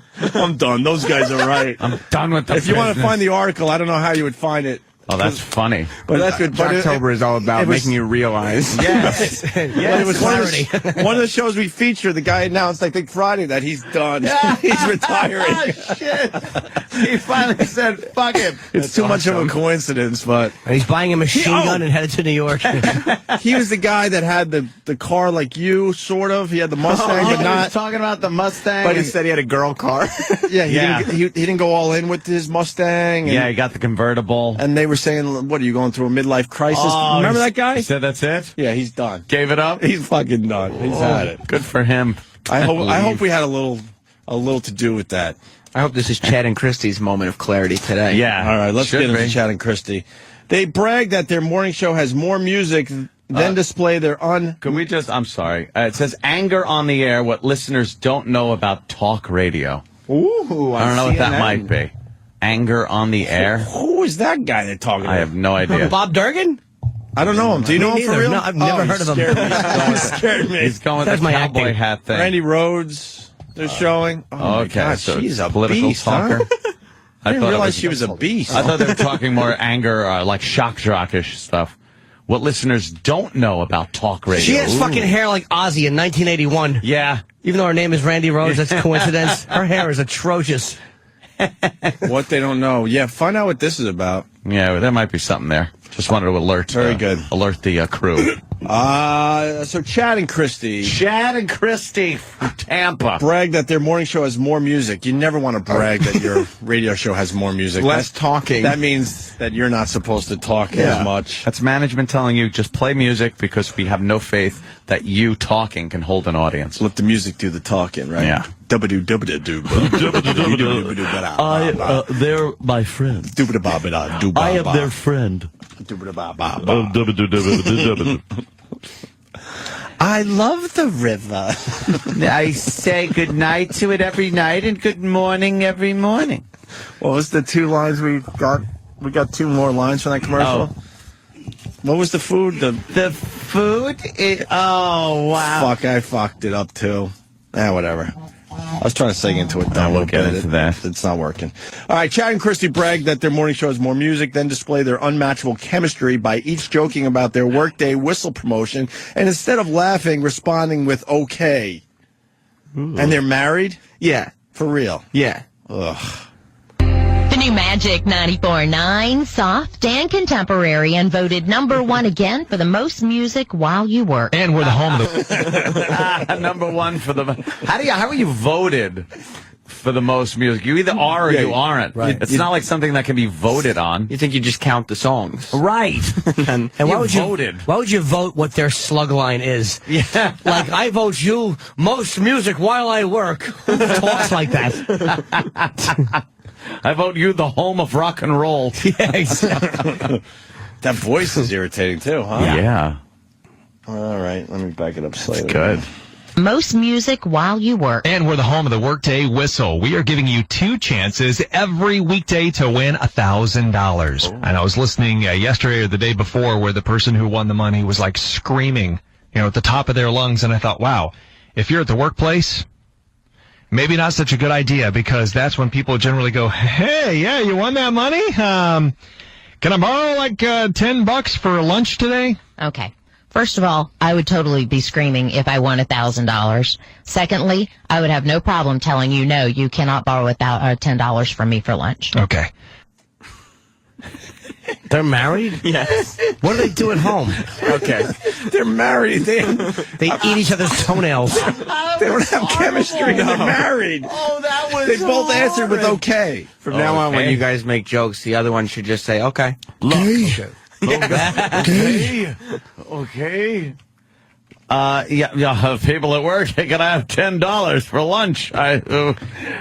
So who cares if someone asks you for $10? Yeah. Why couldn't you pick a still got funnier amount? $990. Yeah. Plus, they'll probably pay you back. Right. Yeah. Who gives a shit? $10. Got $1,000. What the fuck? $10. It's not like you're going to buy a house with it. Okay. What a bad joke. Oh, I'd hate to win that kind of money. All of a sudden, people crawling out of the woodwork for nickels. Good amount, idiot. Very funny amount. $10 for lunch. Kevin from Connecticut. I wonder if Chad and Christy use those voices at home when they fuck, eat, and shop. There is an old radio bit that was like on one of those prep services where, it's the DJ at home talking with that voice as he talks to his kids and his wife. If I had $1,000, I would, be screaming too. Okay. Wow, that was that's a great start to Jocktoberfest. That is Chad and Christy. They've been married for like 14 years, I think. Ah. That was 40 seconds. They could have, had another pop song in there. Yeah, they probably should have had some more music. Chad and Christy talk about Arnold and Maria. Chad does an incredible Arnold impression. Not another Arnold impression. No. No, strap in, kids. Strap in. And he also, he does this great theory on who wears the pants in that relationship. All right. Oh, I bet that's contested. How to save a life from the fray on the Magic Morning Show with Chad and Christy. Well, some would say one of the best ways to save lives is to not let people talk on their cell phones while driving. What a fucking pussy you are. Don't you understand you're a man? Don't these guys understand they're supposed to be men? Save life. What the fuck? You should be making fun. You're like, yeah, I fucking do that, and I do a lot of other things while I drive. Yeah. Well, there's no phrase song that you could seg into so naturally. Yeah. If you say that. Oh. There's no soft song, a little soft song to... That's the fray. I know the song. It's everywhere. Hey. Gonna be saving people. Those cell phones are pretty dangerous, aren't they, sweetie? Okay. Yeah. Gay.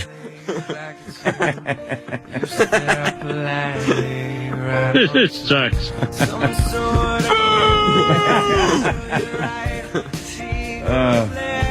You guys would probably be voted as the least music played. How does that make you feel? I like it. Are we in commercial? Now lick my sweaty balls. Stop talking and start sucking. Those are some of the outtakes when they think they're on commercial. Don't you want to hang out with that guy? No, who doesn't? I'm coming, you dumb bitch. I love this guy. I'm gonna fuck you in the mouth. I'm gonna fuck you in the mouth. He's got a Are you? Tarryton hanging out of his lips. What a man's man. Like my sweaty balls. Not like this guy. Now lick my sweaty balls. It's sweaty in there. Exactly. He knows they are. I'm gonna come down your throat. You fucking well better swallow it all. You let one drop spill and I'll whip your ass so hard you won't sit down for a week. It's probably a radio guy that And now never back made to it. the music. Wow, is that fucking awful. All right, here we go. I'm looking at that creepy boy from The Grudge, by the way. Balloon Boy. Yuck. From the crowd. Chad and Christy, yeah, let's get into this. How to save a life from the fray on the Magic Morning Show with Chad and Christy. Well, some would say one of the best ways to save lives is to not let people talk on their cell phones while driving. Yeah, probably so. So California, one of the first states to ban talking on a handheld phone while driving. Yep, you have to be hands-free there. Yes, Governor Schwarzenegger is the one that passed that bill. Did you see this week that his wife, Maria Shriver, was caught 3 times by paparazzi talking on the phone in her car? Oh. Yeah, well, and I thought what was funny is that when contacted, Arnold said, I will take swift action. Mm-hmm. Yeah, what does that mean? That means... Somehow I think she rules at home. That's just me. So I'm thinking he might go, Maria, don't even say it, okay? Yeah. And another Who is who? Yeah, why? Okay. Maria, don't even say it, okay. Okay. What? That was Arnold Schwarzenegger saying, okay. And that was Maria saying, don't even say it? Wait, who's who? Well, because, see, Maria wears the pants. So he came home and said, Maria. And then she said, don't even say it. And then he said, okay. Oh. He does these impersonations. I swear, you would think it was the real people. Wow. You also have to pay attention to every time he starts his story, he goes, did you hear? Yeah. Because he started it with that one. And he continued. Hey, did you hear about this one? Did you see in the paper today? This is some soft, mushy fucking morning radio, man. This is just dollops of whipped cream. And it's your wife. You know that she didn't hear it. You watched the news with her. Yeah, what are you doing? right. Nah, he probably goes in, fucking watches some internet porno. You're watching the news and she's fucking on her hands and knees eating out of the cat box. Horrendous. I'm the king, Alice. Who the fuck is enjoying this? You're in your car and you're listening to Chad and Christy? Chad and Christy. This shit? It's just something to give you a nice quick laugh in between soft. Shut up, contemporary. Sam. All right. Fucking Sam. Chad brings up a doctor winning the lottery and tries not to be catty. Oh. Yeah, he tries not to be catty about this one, but we all know Chad tends to get opinionated. Ah, boy. So did you hear that the... So did you hear? Who picked up on that? That's good. I did.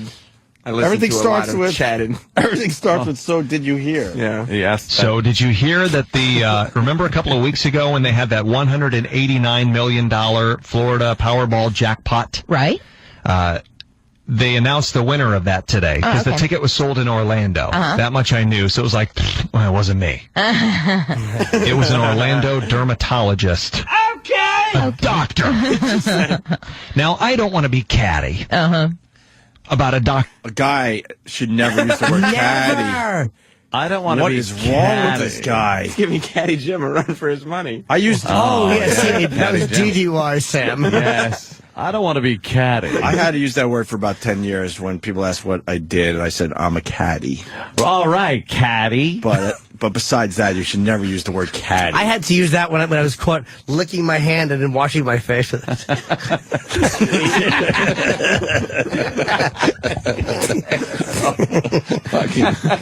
Bravo. about a doctor winning. Hey, he's got bills too, okay? But I love that his first reaction, or when they showed the press conference or whatever of him winning, the first thing he said is, yeah, we're still in shock. And I thought, yeah, probably kind of like some of your patients when they get the bill. Oh, stop. Again, I don't want to be catty. Too late. Holy shit. Watch out. Oh, stop.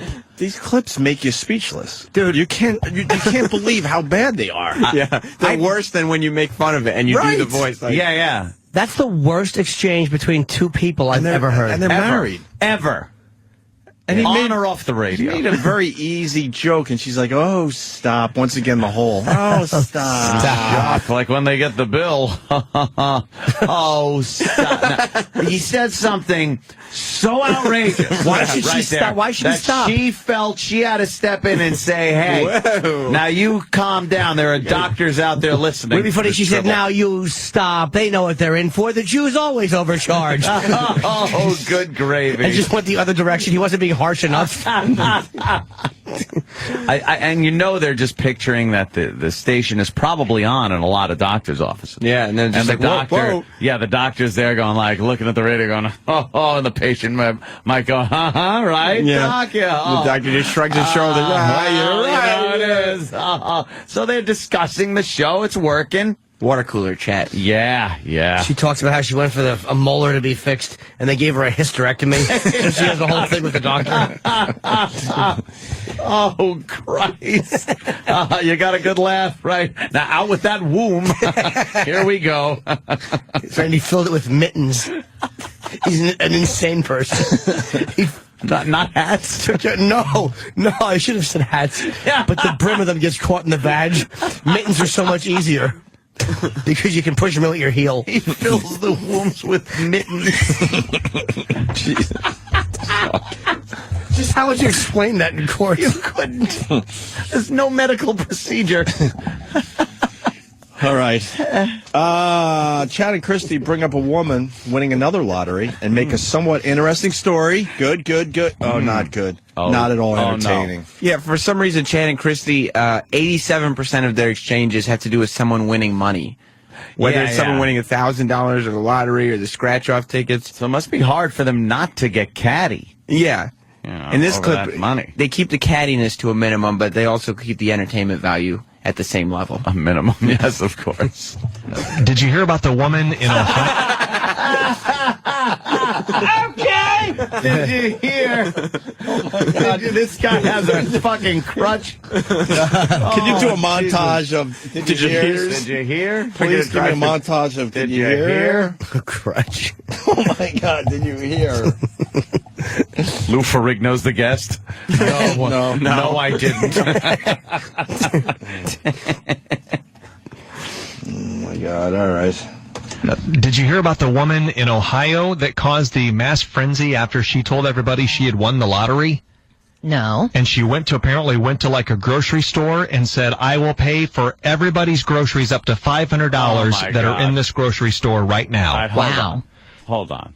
First of all, it was a Burlington coat factory. Yeah. He's referencing that, right? Yeah. Well, I'm assuming he probably did the Burlington Coat Factory story 2 days before or something and liked it so much he changed the details. But this isn't the story. Why would you say, did you hear, what do you two talk about off the air? Yeah. Hey, did you hear? During, our extensive show prep. Our drive-in? Yeah, Well, our drive-in. Do the listeners know they're married? Yeah. Then what the fuck are they doing? That's not how you do it. They probably sit at home and they start conversations and then say, "Oh, save it for the air." Some inane, boring conversation. Oh, look at this. Some lady won the lot. Save it for the air. I put a little more breadcrumbs in the meatloaf. Hey, easy. This is show stuff. Good stuff. Actual audio of a listener listening to the Chad and Christy show in their car. Would you like to hear this? Yes. Is this real life? Why is this happening? Is this going to be forever? Only feels that way. We'll pay for everybody's groceries up to $500 that are in this grocery store right now. Wow. There were like 500 people that got into like this mass frenzy, apparently calling other people. Other people were showing up at the grocery store. The police. Why is he changing the story? It's a Burlington There's definitely Coat not Factory. another story like that. No. He's spicing it up a little bit. But he's just blatantly lying. Well, maybe to get a horrendous average joke out. Maybe in Tampa they don't have Burlington Coat Factories, so he had to change a little bit and keep it local. Keep it local. Oh shit! Yeah, I bet that's what he that's did. exactly what he's doing. Because they don't wear coats in Tampa. No, Burlington Factory. You need What is groceries. that? Understand how hack radio is? This is horrid. Why couldn't you just? Why couldn't you just tell the story? People won't be able to relate. Up at the grocery store, the police had to come in and settle everything down. And guess what? She got a ticket? She hadn't won the lottery. No. Yeah, she did get arrested and charged with like 4 different things. Inciting a riot? That was one of them, yeah. Wow. No. That's what she says after this. Now lick my sweaty balls. No. Now lick my sweaty balls. Can we hear her no again, please? Yeah, I gotta hear that no. Can we hear her no again? It's not good. No. Yeah, she did get arrested and charged with like 4 different things. Inciting a riot? That was one of them, yeah. Wow. Little chuckle, good one. Inciting a riot, very funny. Yeah, at the grocery store. Yeah. Like costume, he says. Grocery. Grocery. How do you say that? At the grocery store. You say grocery. No, you say grocery. No, you don't. You say grocery store. No, you don't Like say costume grocery. and costume. We found another word. Grocery. Grocery store. I'm going grocery shopping. I Grocery. don't pronounce everything right. I know grocery. that, but I know the basics. You go to your grocers. Grocery. No, The grocer's You freezer. got to get that E in Grocers. there. Grocery. But no, but What's then grocery. That's a You word don't have that to you slow can't down say. too much, but you got to get it in there. Say it 4 times. It sounds silly. You squeeze that E in there. now once you add the Y, you say grocery. Grocery. Yeah, you say grocery store. Grocery. Grocery store. Lindsay Lohan? Lindsay Lohan's going to die soon. You think so? You heard it here first. You're a seer. Danny's computer froze, and he's livid.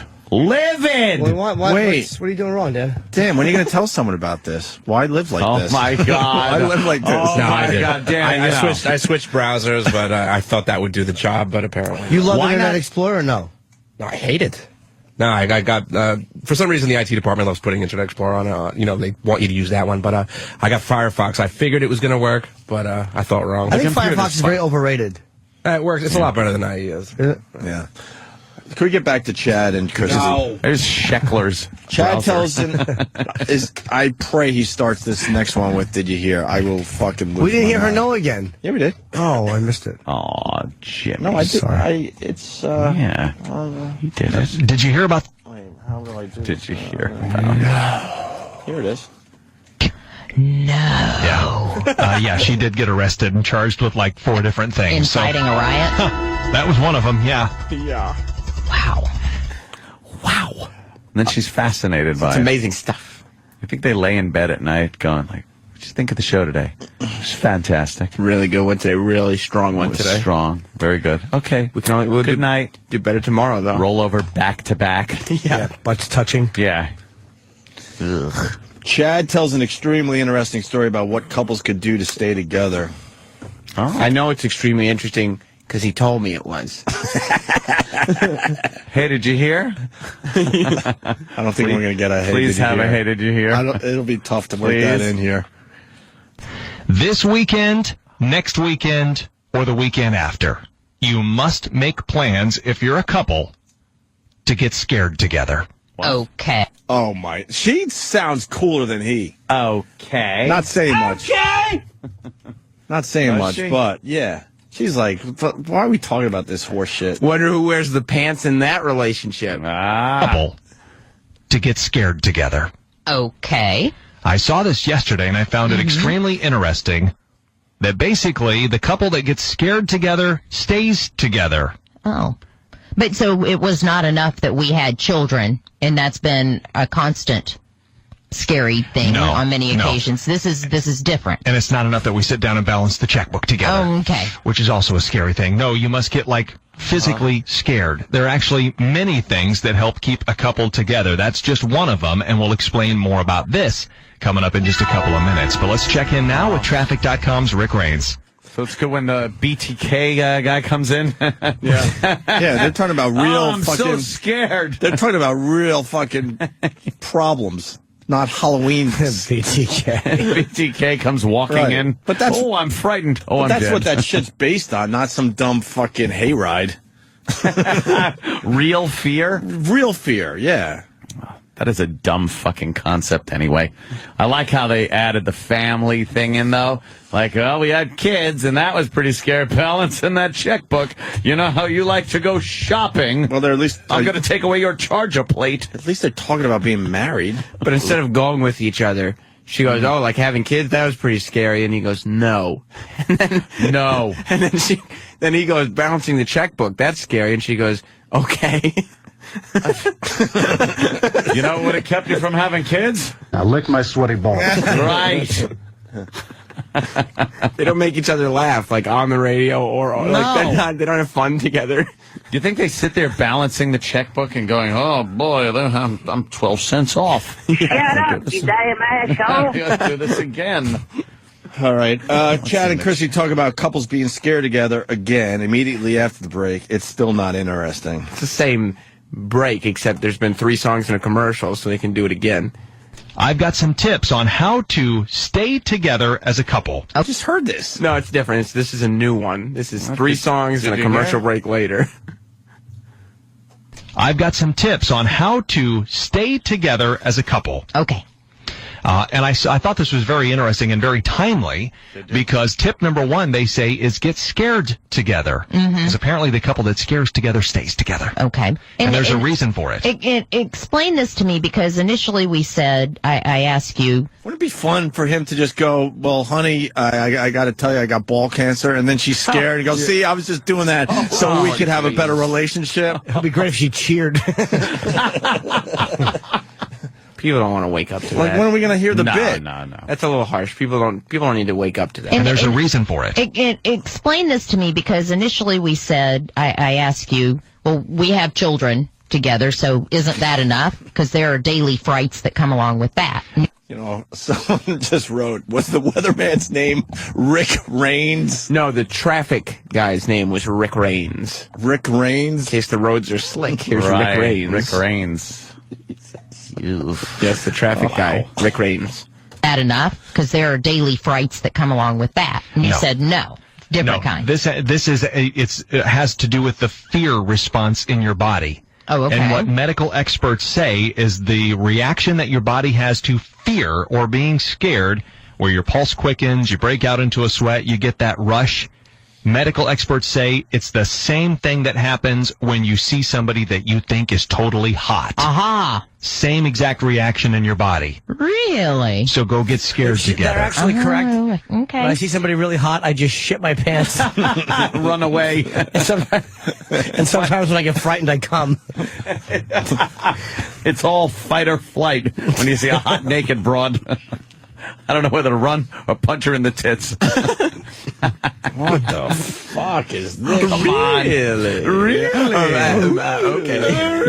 Really? There's nothing there, right? No. Okay. Nothing. A total void. Oh, my God. Chad brings up another thing you could do to stay together. We're almost done, by the way. This is the Christy bit. contributes and gets nothing. Yes, things you could do to stay together. And Christy throws in her 2 cents. Chad doesn't think that's necessary, though. Why would it? No, he's Just another voice. One of the other things that they suggest in here, and a lot of them you've, I'm sure, heard before, leaving love notes for each other and sort of taking a day to do that. Maybe going back and reliving your first date all over again. With someone else. Where Christy and I went to see that wonderful award-winning movie, The People Under the Stairs. Well, but you know what? That was a horror movie. So we technically went and got scared together. So that kind of goes back to item number 1 on this list. Maybe not. One of the other things that... Move on. I'm moving on, Dunny. Talking to you today. Yeah. I didn't appreciate you cutting me off like that. The drive home must just be great. You gave me nothing on that one. Oof. Yeah, they did say inviting a riot. A lot of people are asking. You can't invite a riot. No, you can't. You can cite. Wouldn't be a riot if it were invited. It's like an organized thing. That would probably be the complete opposite. Cordially invited to a riot. Yeah. Come on down. You are invited. Bring broken bottle. All right, we got one more, thank God. Chad gives one more tip. Wait till you hear what Christy wants to do. You won't believe it. You'll never. Shit. And you'll be like, oh, this is going to be a tough one for Chad to have to deal with this one. Oh, shit. All right, here we go. And one of the other things that maybe you can fit in this weekend is they say guys and gals take 1 hour to do something that the other is interested in when it comes to the cyber world. So for women, it might be playing a video game with your husband for 1 hour. For guys, it might be spending 1 hour in the women.com chat rooms. Oh, no. So, I'm pulling up the Sephora.com website right now. We're looking at makeup. So I got to spend an hour doing that with you. Yes, that's right. I'll be wearing guy liner by the time it's over. What was that? Is this real life? Why is this happening to me? Is this going to be forever? You know how women in their makeup are. Dude, that tip sucks a dick. You think so? Guy liner gets crusty and makes it so you can't open your eyes. That's the only kind of guy liner I've ever heard. The last thing you want to do is if you're playing a video game, having your wife play with you, your girlfriend play with you, or you ever get in a situation where all of a sudden, like, there's a kid in the room and someone goes, why don't you play with him? And you're sitting there like, this is not fun. Paul. When you're into your video game, you don't want anyone else playing with you. Gonna play old meat spin. It'll be fun. No, it won't be fun. No. I was busy. I'm doing this. It's very independent. Leave me alone. Right. I'm really trying to get past this fucking thing here, and I don't want to be bothered. God. What happened? Enough. No, they're just angering to listen to. Well, there you go. Infuriating. Chad and Christy. There's a million of these shows. October. They continue to get fucking paychecks. Yeah. It's amazing. Well, thank God we got to balance that checkbook. Yeah. And the show has potential if you got a married couple that's really married that have real things going on in their lives, but they barely acknowledge erectile dysfunction. That'd be great. Not? Just have them chat about that. Yeah. Just popping Viagra like Tic Tacs. Still can't get a rod.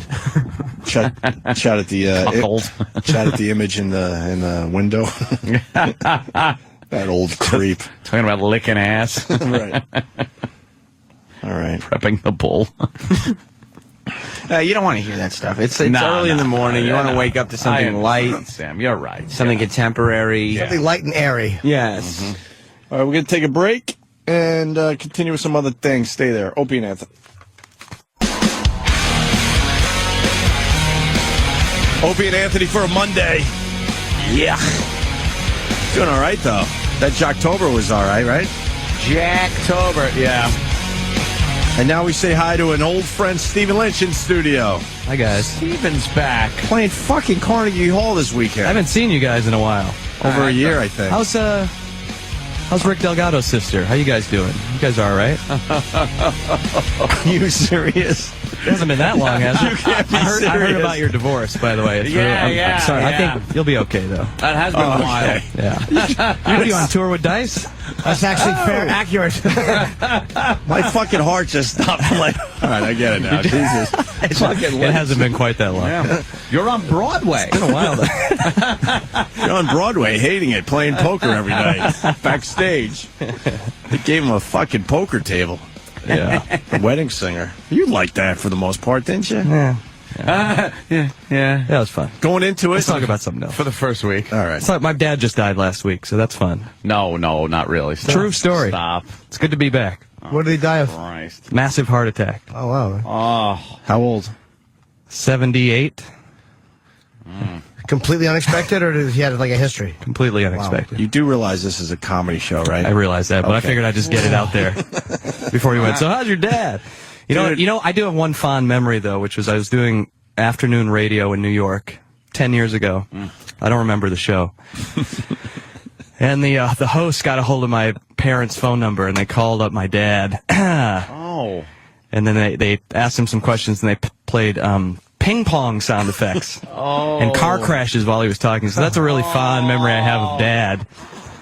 I don't remember who those assholes were, but Hear that? Oh my God! Wow, this is a new Steven. It's put it this way. What? It's We got a new probably Steven. just joking. Hey, it's probably the show that's hosted by the guys with two dead dads. Yeah, you joined the club. I joined the my club. friend. Join the club. It's good to be part of the club. Join the club where just after it happens, when you're fucking, you're like, is he watching me? I have just discovered that sensation. Yeah. You start, well, initially, it goes away, but the initial thing is like, no matter what you're doing, it's like, Is he- does he know I'm jerking off to this? I had that exact thought last night. Oh my God, I can't believe you just said Now that. he knows all my filthy secrets. Yeah. It does keep you a little more honest. You're like, you know what? No, it doesn't. It I'm just gonna- makes you more guilty that you're doing it. Right? Yeah. You don't I used to feel stop guilty doing about anything. I used to feel guilty about the songs I would play because I don't know. Yeah. And now I'm even guiltier about it. Now you're I like, figured it'd be easier. I really want to roll her over on her belly, but Jesus Christ. So Put her in the ass, And you know what? Dad's watching. I was going to bring him up on stage at Carnegie Hall, which was like his dream. Oh, fuck. Now, I don't think I'm going to do that now. No, that would you be- still got the opportunity. Mom would be a little would not be uncomfortable happy. with Is she coming in for it? wheeling him out. Yeah. How did you find out? Did she call you, or were you there? She called me. Yeah. That's not a fun And it was a week phone ago? call. Yeah, about a week ago. I was supposed to do a show in Phoenix, and I landed, and I got a message, and I called, and I never left the airport. Just hopped on a plane back to Detroit, and That is awful, yeah. Sorry to hear, brother. Yes, thanks. It's not a good thing to go through whatsoever. I remember when it it happened to you. You were on the air when it happened, right? No, well, what happened was a week before we were making our triumphant return to radio. Right. He died in a car accident. It's like, oh, that's great timing. Thanks, Dad. I know, right? It always happens at some Right. monumental event. Right, like, because hey, Carnegie Hall this weekend. That would have been very exciting for him, and I'm sure he was very proud of you and your career. Right. My dad was very proud of me and my career. And Yeah. he, Oh, really? he was with me for the 2 years where we were just suffering and wondering Right. if we were ever going to do radio again. We really thought we were blackballed for most of that time. Finally, we're going to be all right, and then boom, a week Then before. it happens. Oh no! Here's my Anthony great has a better story though. I was, of course, knocking 10. I'm in the bar after a day of on the construction site, and my brother Joe walks in and he's like, "Hey, Aunt, Dad's dead." I'm like, shit. Fuck, Shit. More drink now. At least I'm in the right place. Right. So pound him down, keep drinking, and then that was in January of, I believe, 95 or something like that, or 94. 95, I think. Because then, in April of 95, Anthony gets a gig in Boston to do radio. So that's something he never got to see. So he'll see me tooling a girl in the ass and jerking off to inappropriate material, but he doesn't know that you made it no big. clue that I actually succeeded. No, but right? he's watching you right now, so your theory's a little... He ain't watching anything. When you die, you're dead. It's over. There's nothing. It's blackness. That's how I feel too. Yeah. I mean, now I see why people sort of believe in heaven, but Yeah. I don't believe in. You want to that think, stuff. we were talking about it the other day. It's like, okay, well, you'll see him again someday when you die and go to heaven. It's like, in what shape, in what form? Yeah, Is he you going to be like dressed in his clothes? Did his clothes go to heaven? Is he naked? That's embarrassing. Is he with family?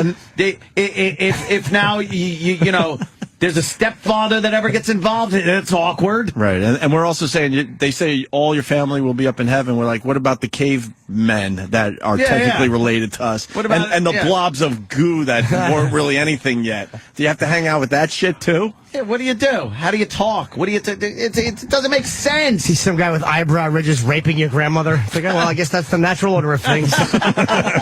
She always was a sub. That's terrible. Was your dad in bad health, or did this just come out of nowhere? Or No, I mean, he had some heart problems before, but he seemed to be fine. Did he ever have the open heart or anything like that? No. The bypasses? How awful was that flight to Detroit, or were you just kind of numb? Yeah, it was pretty bad. It was a long flight. A lot of time to think. Right, so. And you realize no one gives a shit about the plight you're in.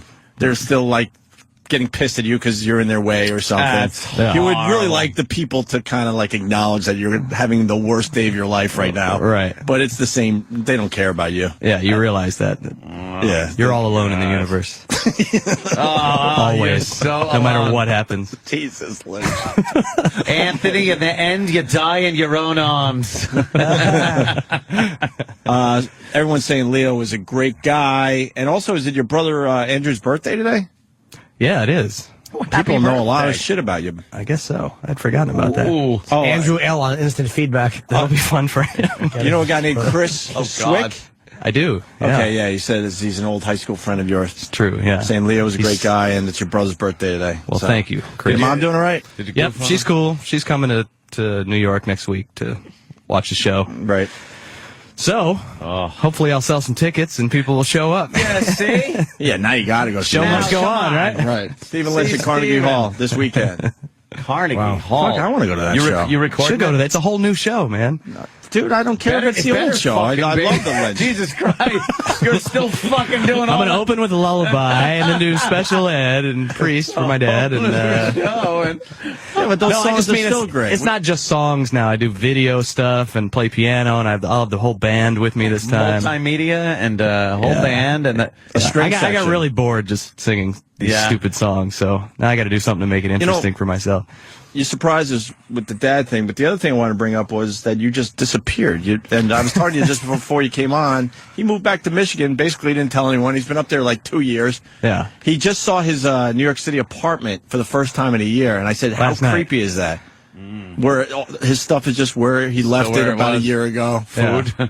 There's like some Chinese food left there. You just take a bite. The last time I was there, I had a poker game, which I believe I invited you to, but you had to work. Yeah. And the remnants of that are still there, and all the pizza crusts and the half-empty beers. So fucking weird. Yeah, I got to sell that place. You got What am I doing in my life? I'm questioning everything now. No, it's just a big. You know what? You got it. You're only a week in. Give it.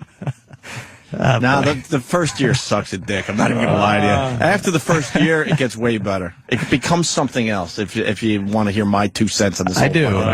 Yeah. The first year, I'm not even gonna front. Sucks. Yeah. The first everything after your dad dies sucks. I went back to we were actually we went out In to LA. California the first time, and that was like 3 months after.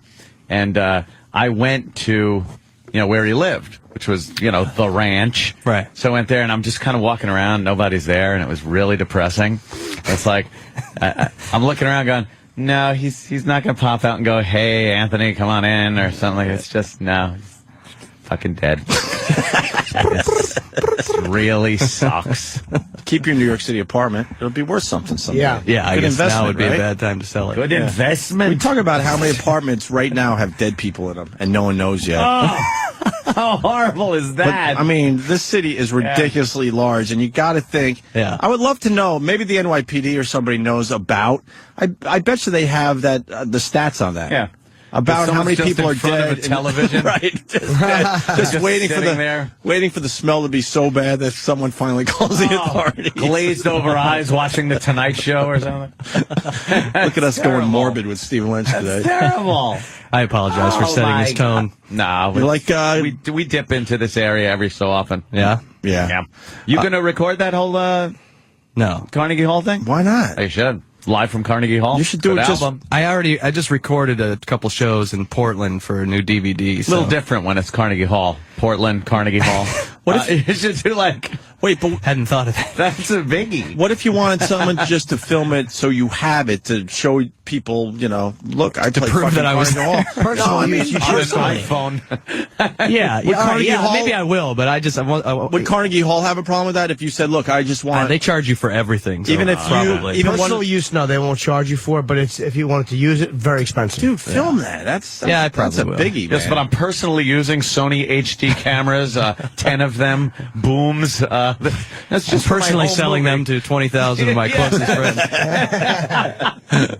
You like being back in Michigan? I do. Yeah, life is easy there. Are you in the good section of Michigan? Yeah, I'm just north of Ann Arbor on a lake, so it's a real easy Walden-like existence. Yeah, is it I mean, obviously it is a slower pace, but you enjoy that? I love it. Yeah. Well, I mean, I grew up there, so I'm used to it. Yeah.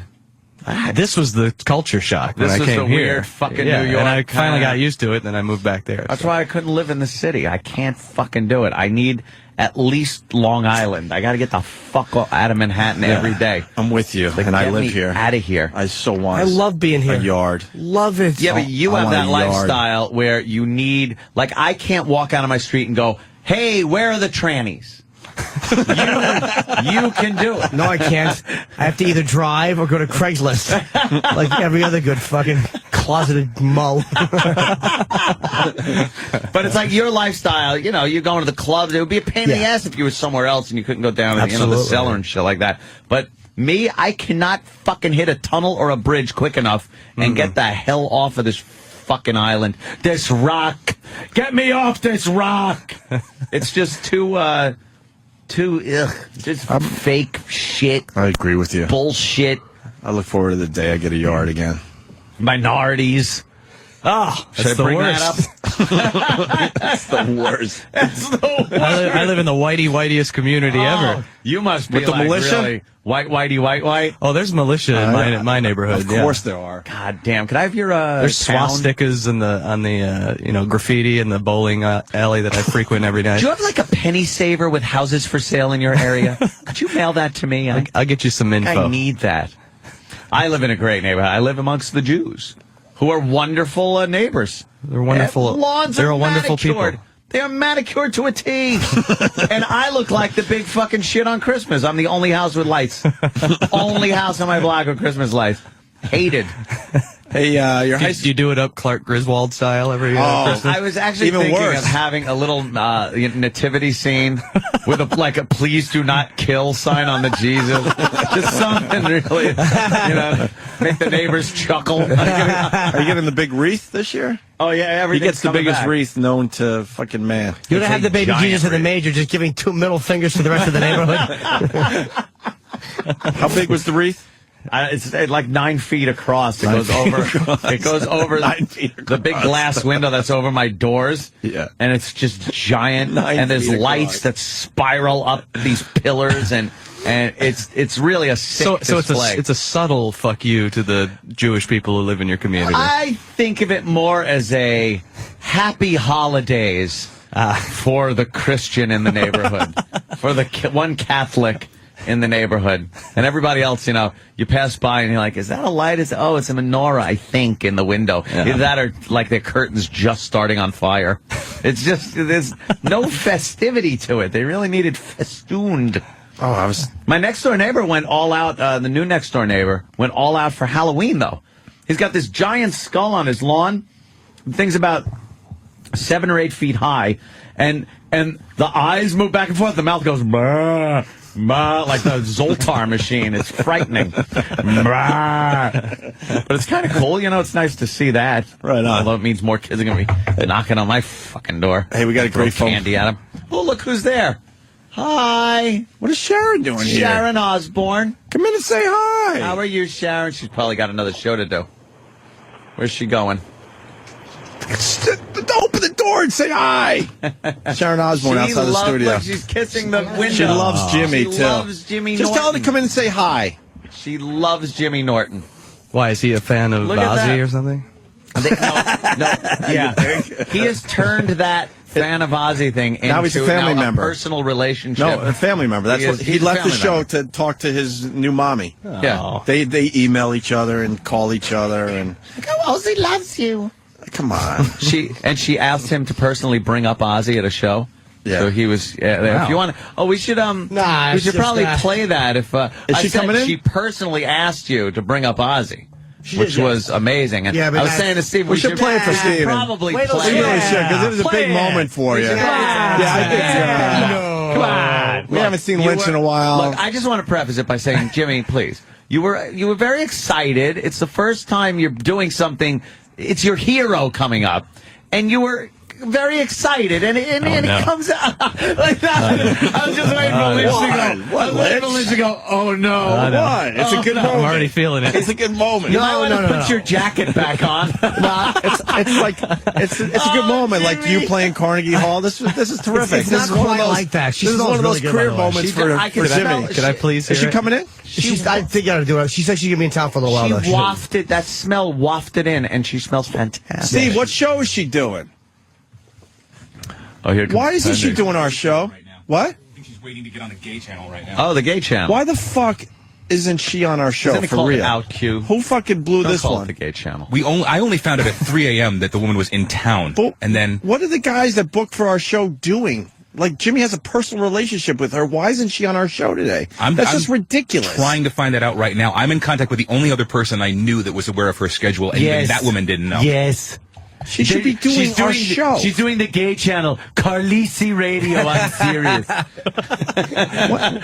I'm not gay. When are these people going to get it? Well, is she she's not on the list of guests in the building. Nope. No, Why she not? snuck in. But if she's doing OutQ Nice. and other stuff. I honestly don't know. There's one show that we don't get a list from. Go right to Bladder and say what the fuck's going on, please. How are my little faggots today? Can't wait to hear her on that.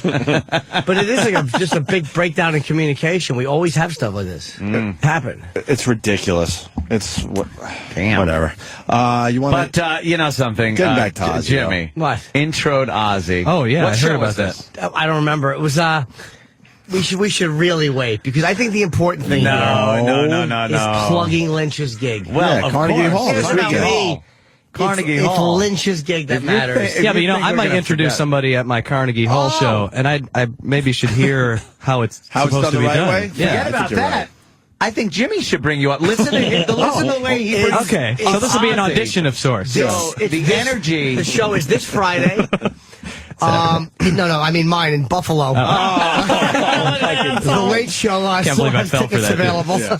Jesus, Lynch. You have been gone a long I'm time. a little rusty. You got to oil you up. No, Jim, always turn- it's Saturday. Saturday, Carnegie Hall. Stephen Lynch. Here's Jimmy. Love of God. Let's get right into this. Jimmy introing Ozzy All Osbourne right. very recently. They were great though. Come on, you motherfuckers! It's in the Barry Manilow concert. Are you ready? It isn't. Jimmy is. Let me hear you make some noise!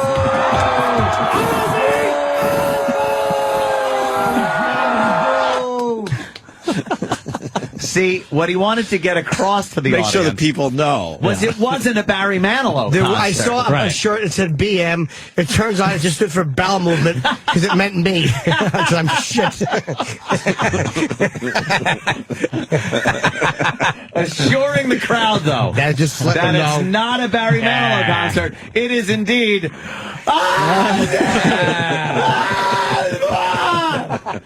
Just in case they didn't know where they were. A lot of people might partake in, you know, Yeah. little alcoholic beverage and May maybe a not few know. other things. Might not know. Jimmy there to set him straight. Where was that? It was at Jimmy's house. It was, yes. He was just putting on a record. It was a hostage video I was making. No, it was in on the Sunset Music Festival. That is like an Allah Akbar right before someone's head gets chopped off. Yes. You're just yelling. You're excited. Hey, I got to change gears. Now, you say this. It's adorable. You say this Chris Swick is a friend of yours from high school? Yeah. All right, I'm just going to read something. They call him Swick the I Dick mean, I back haven't then. seen the guy in All right. 20 years, but And you decide what you want to do with this. He goes, learn more about Stephen Lynch. Ask him what porno industry he was involved in high school. That laugh was a little.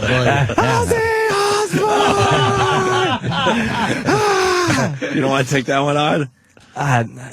You did porn? No, well, no, I didn't do porn. You should make sure people know you weren't doing the porn. No, Right. I got my neighbor's older brother to rent porno movies for me, and I would dub copies of them.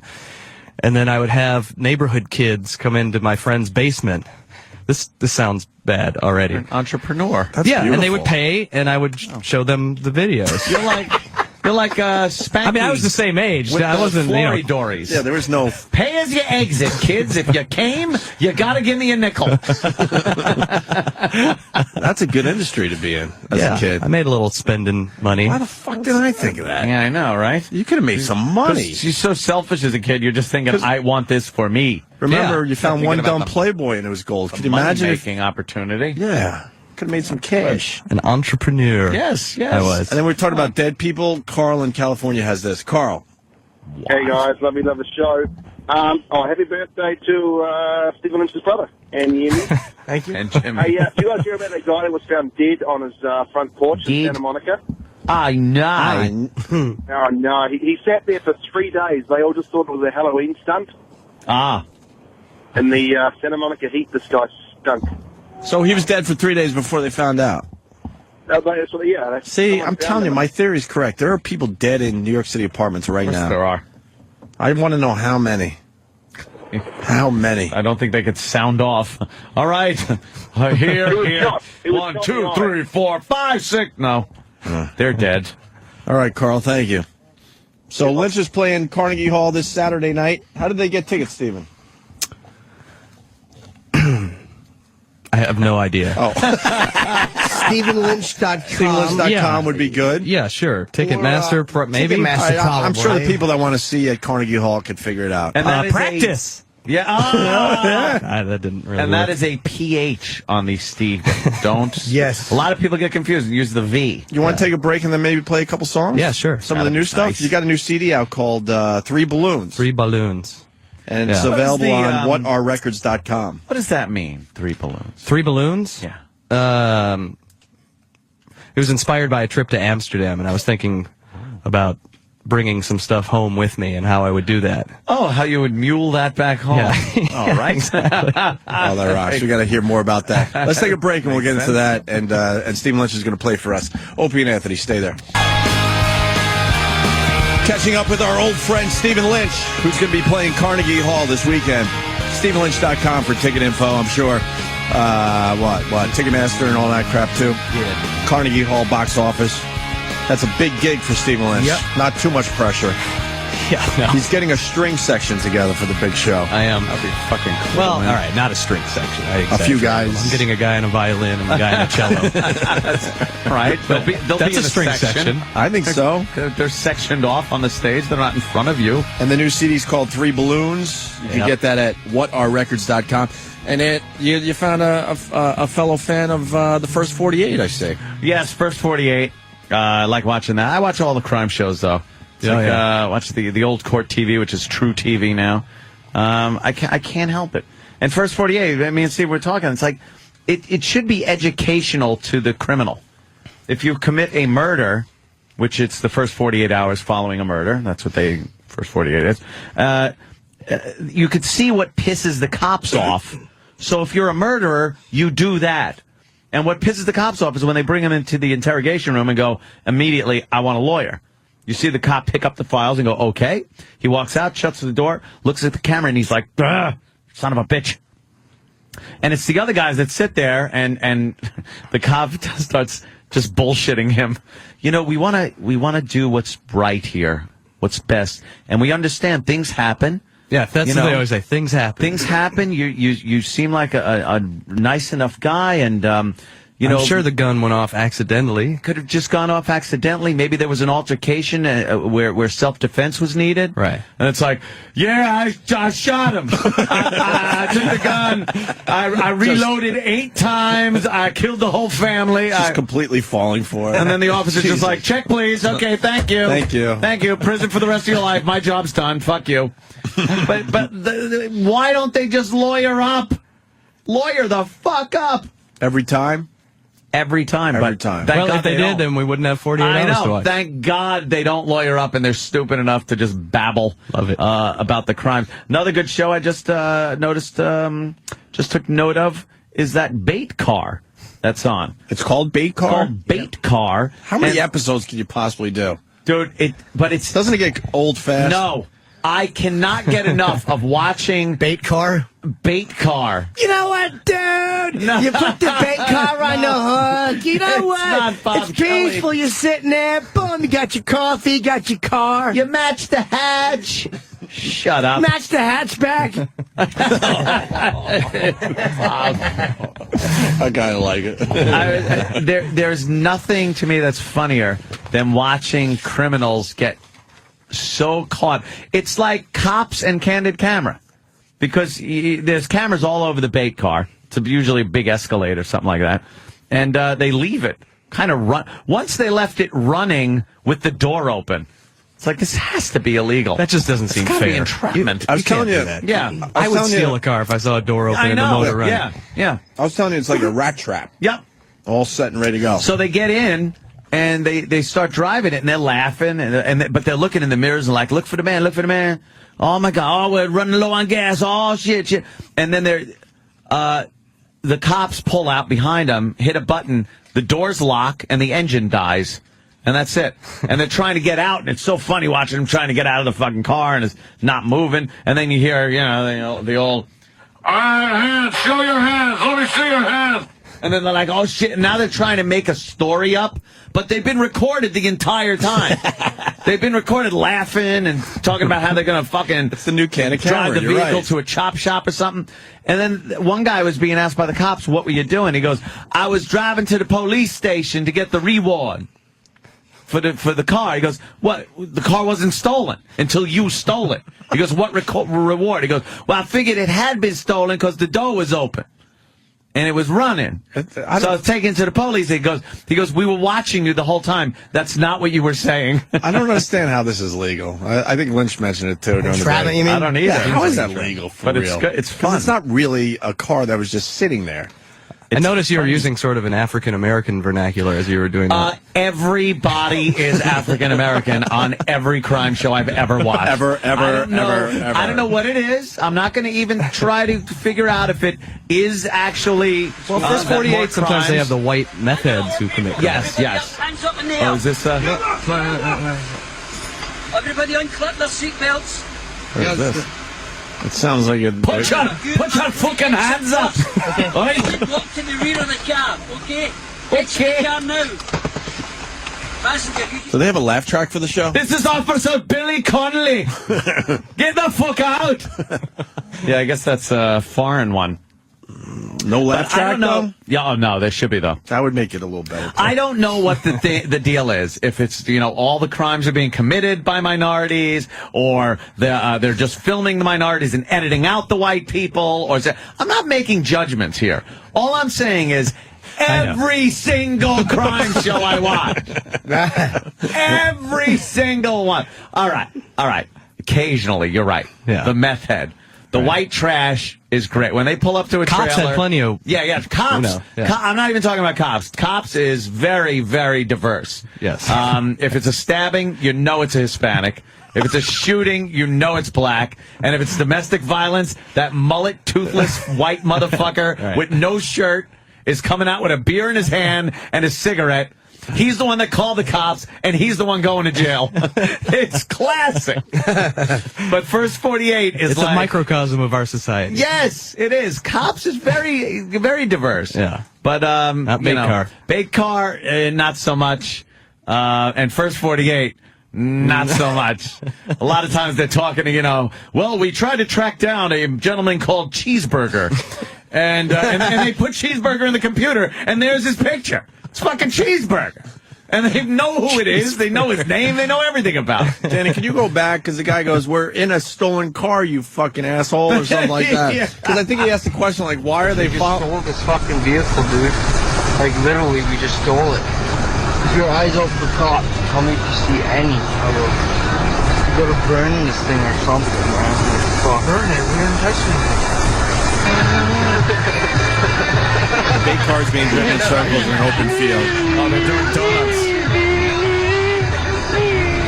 Here it comes, the line song. You got a stolen vehicle? Fucking idiot. This is so dumb. And you're doing stuff that risks this much. Me neither, buddy. That's to go to jail. I'd fucking smash the top of the head with this bottle right now. No fucking questions asked. Oh, yeah. Let's see. I'll do some hardcore shit. You crash through the fucking tree, eh? Yeah, fucking right, if we have to. Go ahead, fucking do it. Go ahead, fucking do it. I'm ready to fucking run and get the fuck out of here. Please don't be a cop. Pray it's not a cop. Pray, just pray. Yeah, God will help you. Just pray. Just pray. Just pray. Just pray. Pray. Pray. It is too. Fuck. Fuck, it's a cop. This isn't real, is it? Well, hit him in the head with the Fuck, bottle. it's a cop, buddy. The cop. Cop.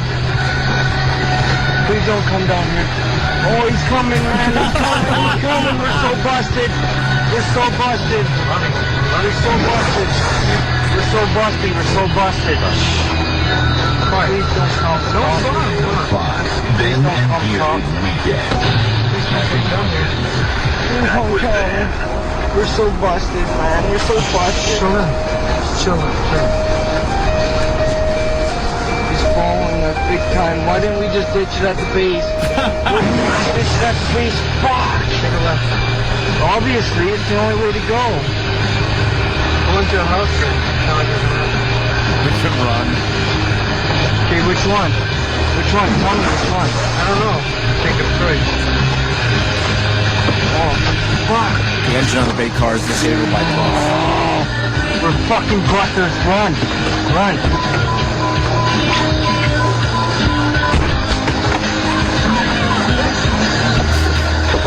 21 was. What did they say about the 21-year-old? They found him in a shed. Yeah, in this case, they were able to run. They didn't lock the doors. That must They have been said the Canadian, 19-year-old bait was. car. Yeah. The 19-year-old was caught immediately, and the 21-year-old was found by police dogs hiding in a shed. We're so Run, busted. We're so busted. Pray, pray. That's Like bait God's car gonna- on yeah, YouTube. That's time to pray after committing a crime. He's gonna bust that fucking cop in the face with a bottle, Yeah. man. Oh no, he's ready to cry. Oh, pray. Pray, pray. You know, I want to be in total compliance. You know, I forgot my tags. Leonard Skinner's playing right outside the building. What? I heard them tuning up when they were coming in. I didn't know who it was. It's almost Leonard Oh, that's Skinner. on the corner there? It's literally where we work at. We pull. What? We drive right by It's a there block every away. morning. Yeah. Work? What's that? We are at 6th Avenue, and there's no one there to see Leonard Skinner. Well, it's for Fox. Yeah, but there's nobody there. Look, They didn't know. That's because they're doing something off their new album. Thank you. We If talk they did about that all the Freebird, time. That place would be packed. There's no Yeah. one there. Maybe they will. Yeah, that's 49th Street. Or that's Gathering 48th up Street. the crowd. It's 48th and what? And 6th. 6th Yeah, Avenue. that's our- yeah. Right outside. There's a lot of people there. Right there. No, it's not. They're kind of. Oh, they're cheating? Yeah, they're cheating big time. Look, Well, people they just. probably just started. They didn't know. All right. I heard them making noise. I said, what is that? Now what are they going to do? Freebird? No. Oh, the reporter's going to go up now and go, hey, you were just so exciting. There's about 20 people there. You don't think it's a big crowd out? No, because they stopped the pan. That's never good when they pull back and then stop. My favorite shot is when they pan the front of the crowd. You know, it's only 3 people deep, and they do it real fast. Yeah. And it's a short. That's a short. It's very short and fast. Wow, look at all. Well, there's no one there. All right. I feel like something's not right in the universe when I'm playing Carnegie Hall and Skinner is outside of Fox News. Well, you're What happened? good. Well, what happened in the world? Because you're still the original member of Stephen Lynch. That is true.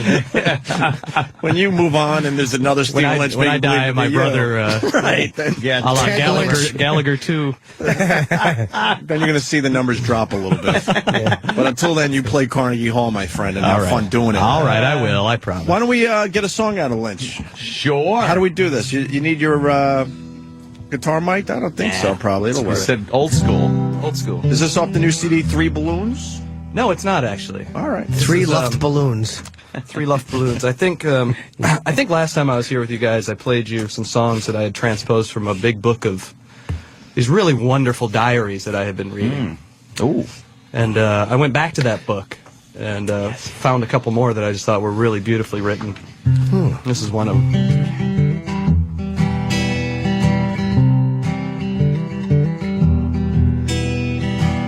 Dear diary, today was a good day.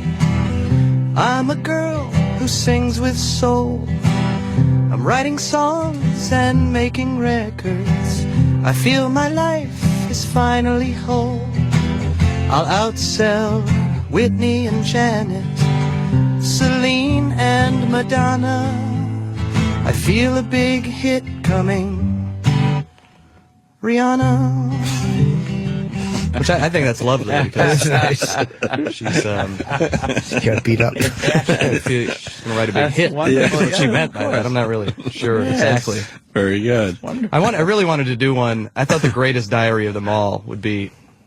I can't figure out how to rhyme Mackenzie Phillips, but I think that would be. Oh yeah, that is. How do you get better than me and Dad finally connecting again? Yes. That story is The closest I came was he would like softly caress my track mark arm, my coke nose, and my pill lips. But that it's just too much of a stretch. I kind of like it though. My pill lips. I think that was pretty bad. Or maybe it should be written from Bijou's perspective. You know, she's jealous of her sisters. Well, she doesn't really want to acknowledge. How about I can't think of a good rhyme, so I'd suck my father's dick on a set of one day at a time. Hold on, let me write that down. Let's just write that down.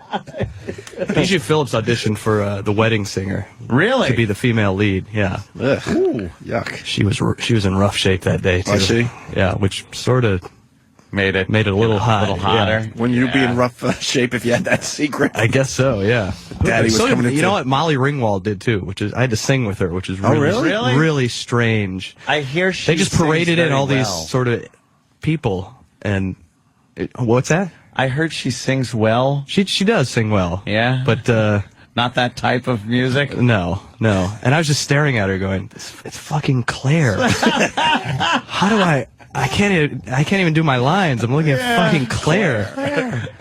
Oh yeah. Who else was there?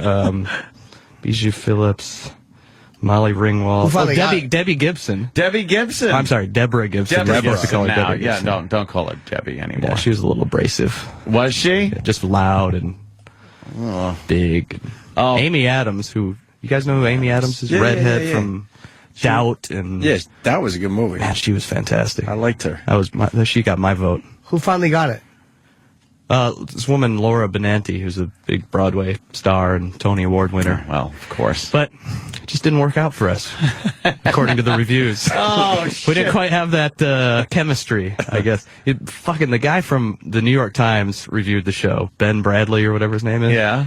And he, son of a bitch, he said that I was good in some parts, and in other parts I reminded him of Ryan Seacrest. What? I wanted to punch him in his fucking cock-filled mouth so badly. Ryan Seacrest. And some guy in New Jersey said I had the stage presence of a turnip, which I thought was really nice. Turnips are actually notoriously, as far as a grown vegetable is concerned, turnips are second only to carrots in magnetism and stage presence. Yes. How could someone say that? If you started the show and put a turnip on the stage, someone would notice there was a problem. I would think so. I would think. And then, Steven's on stage, then, you hear him singing and you hear music. That's actually. So it's not a turnip. It's a compliment, though. Have you ever seen a turnip on stage? You can't take your eyes off it. It would be all you talked about. Maybe it was a compliment. All right, I take it back. It would be all you talked about when you went home. I went to see The Wedding Singer. Do you know they had a turnip on the stage the whole time? Quite a scene stealer. Well, I enjoyed the goddamn show. And everyone we sent there loved the damn show, man. Sent a lot of people in my family. They fucking loved it. Yeah, it was what it was. It was a fun little All of my rough foodist friends enjoyed the show. You were sick of doing 18 shows a week anyway. Jesus. I'm just picturing a turnip in, Shakespearean garb. Yes. How many shows did that last? It was 9 months. I have no idea how many shows that's a good fucking run for Broadway. It was pretty good. It was pretty good. You got another song for us there, Steven? But while Mr. happened? Lynch is charming as Robbie, in an angry or depressed mood, he does especially well by the two oddball songs retained from the movie, written by Mr. Sandler with Mr. Hurley. He is more often called upon to be appealingly boyish, bringing to mind a less vain, less glib Ryan Seacrest. Just hearing it again is making my fucking blood boil right now. Fuck his asshole. Let me tell you something. That's not a slam. I'm telling you, you're less vain and less glib. It's not. He doesn't love it, but he's not shitting on you. He's not saying no you way stink. you can compare anyone to Ryan Seacrest and take it as a compliment. No. Because he's saying that, like, he likes... It's not like he's saying your singing isn't good. I'm telling you, unless there's other stuff he said, that might be annoying, but that's not like a crucifixion or something. I'm telling you, because critics I fucking hate. No, that's true. And that's not a massacre at all. No. I'd rather be a less vain and less glib Laurence Olivier. Yeah. Or, Sean Penn or something. But You're a more humorous but slightly dirtier ant. How would you like that? Meaning you? I would take it as a complete insult. No. Well, yes. Fucking. Stop. It's annoying, but I'm saying I don't think he's saying that to kill him. Because he would have said he reminds me of it Ryan wasn't a Seacrest. slam. It was just a sort of annoying comparison. Take that paper and put it on the bottom of the birdcage. That's right. I say. That's right, and frame it. He is not invited to my Carnegie Hall show. No. Carnegie Hall. What's Saturday? No. Friday night. Friday night? No, it's Saturday night. I'm going to come back for that. I actually leave Buffalo Saturday morning, so I can come back for that. Oh, really? Yeah. Friday night I do the 2 shows. First one's sold out. Second one's not quite yet at the town ballroom. But we'll be back in town for that. Let's go. Yes, love to have you. Let's get a bunch of people Love to to go. have you guys. Field trip. Sure. Love to watch my friend work in Carnegie Hall while I'm off. Got 2 big shows in Buffalo. Yeah. You're doing all right, Jim. He's got his guitar. Let's get another song. I agree. Steven, what do you want to play? I miss the old Bar 9 days. Oh, man, those are fun We used times. to go there. We would get so drunk. Get so fucking drunk and sing until, like, I couldn't even talk the next day. Yeah. Just bullshit songs. What do you know now? I don't know. We'd get down to, like, doing ABBA. We would get down to the point where we were like... to keep from for the 4th time that night. Yeah, exactly. You guys should bring it back. Hammered. What? Bring it back. Let's go. Those days are gone. Brother Joe and the band. There's no revisiting that. Brother Joe's got a kid now. Kind of. He does? Puts a Oh, damper yeah, on little things. daughter. Yep. Please don't tell me she's like 12. No. Because then I'm really out of the loop. Over a year, though. Yeah, Wow. over a year old. Congratulations. Little Layla. Yeah. And I... Circle of life. Circle of life. Oh, boy. I It's a set tough up one, a you guys. wonderful karaoke down in the basement. So me and Danny sit there like homosexuals It's not quite the singing to each other. It's classic. Is it at least on the Wii or whatever, or is it just a karaoke machine? No, dude, let me tell you. He's got First- to stay the Oh, art. you got a sweet setup. First, I had a of course bar, you did. I had a bar built and everything, and big TV put in there. Watch the games, manly things. Yeah. And then there was a little area that kind of was a nook, and it's like, what do you do with that? I go, I'm gonna build a little stage and get karaoke thing, a real one, not like a little Mr. Microphone karaoke. Yeah. Then just go bullshit in there. Fuck it. Yeah. And now, on the weekends, you get hammered. All right, it's time to fire up the fucking karaoke. And just start singing for nobody. I'd do it. For no one. I'm in. I had a couple of drunks When over should the I other show night. up? Fucking, Coming over. Yeah. Just pop on We'll up. do all doesn't those matter. old Bar 9 songs. It's every night. Drive out to Long Island. They'll have you tonight. It's every goddamn night. We got Maria from the WWE. She needs to promote a charity event. We'll get back to Lynch in a second here. Maria. Hi there. How are you guys doing? Hi, Maria. Ooh. How are you, Maria? It's a girl. Now, I'm good. I haven't seen now- you guys in a little bit. yeah, it's been a while. When you were on our show, just so people remember, she kissed Lillian on the lips. I did kiss Lillian on the lips while I And was there. she's very- Oh, yeah? Maria's very hot. It's going to be happening down here at Burger Heaven today. It's on 804 Lexington, What happened? and I have my What friend happened? Into the plug. Sharon Went into a Osbourne plug. and What Cyndi happened? Lauper out here. What's going on? We were just saying hi to you. What happened? I know. I just wanted to make sure, All right. Well, Maria, I was setting the whole thing up. I mean, you want people to see it, but they don't know, we're making sure they know who you are. That's all. Playboy well, cover yeah. girl. Are you still working for the WWE? I am still working for the WWE. How's that going? Good?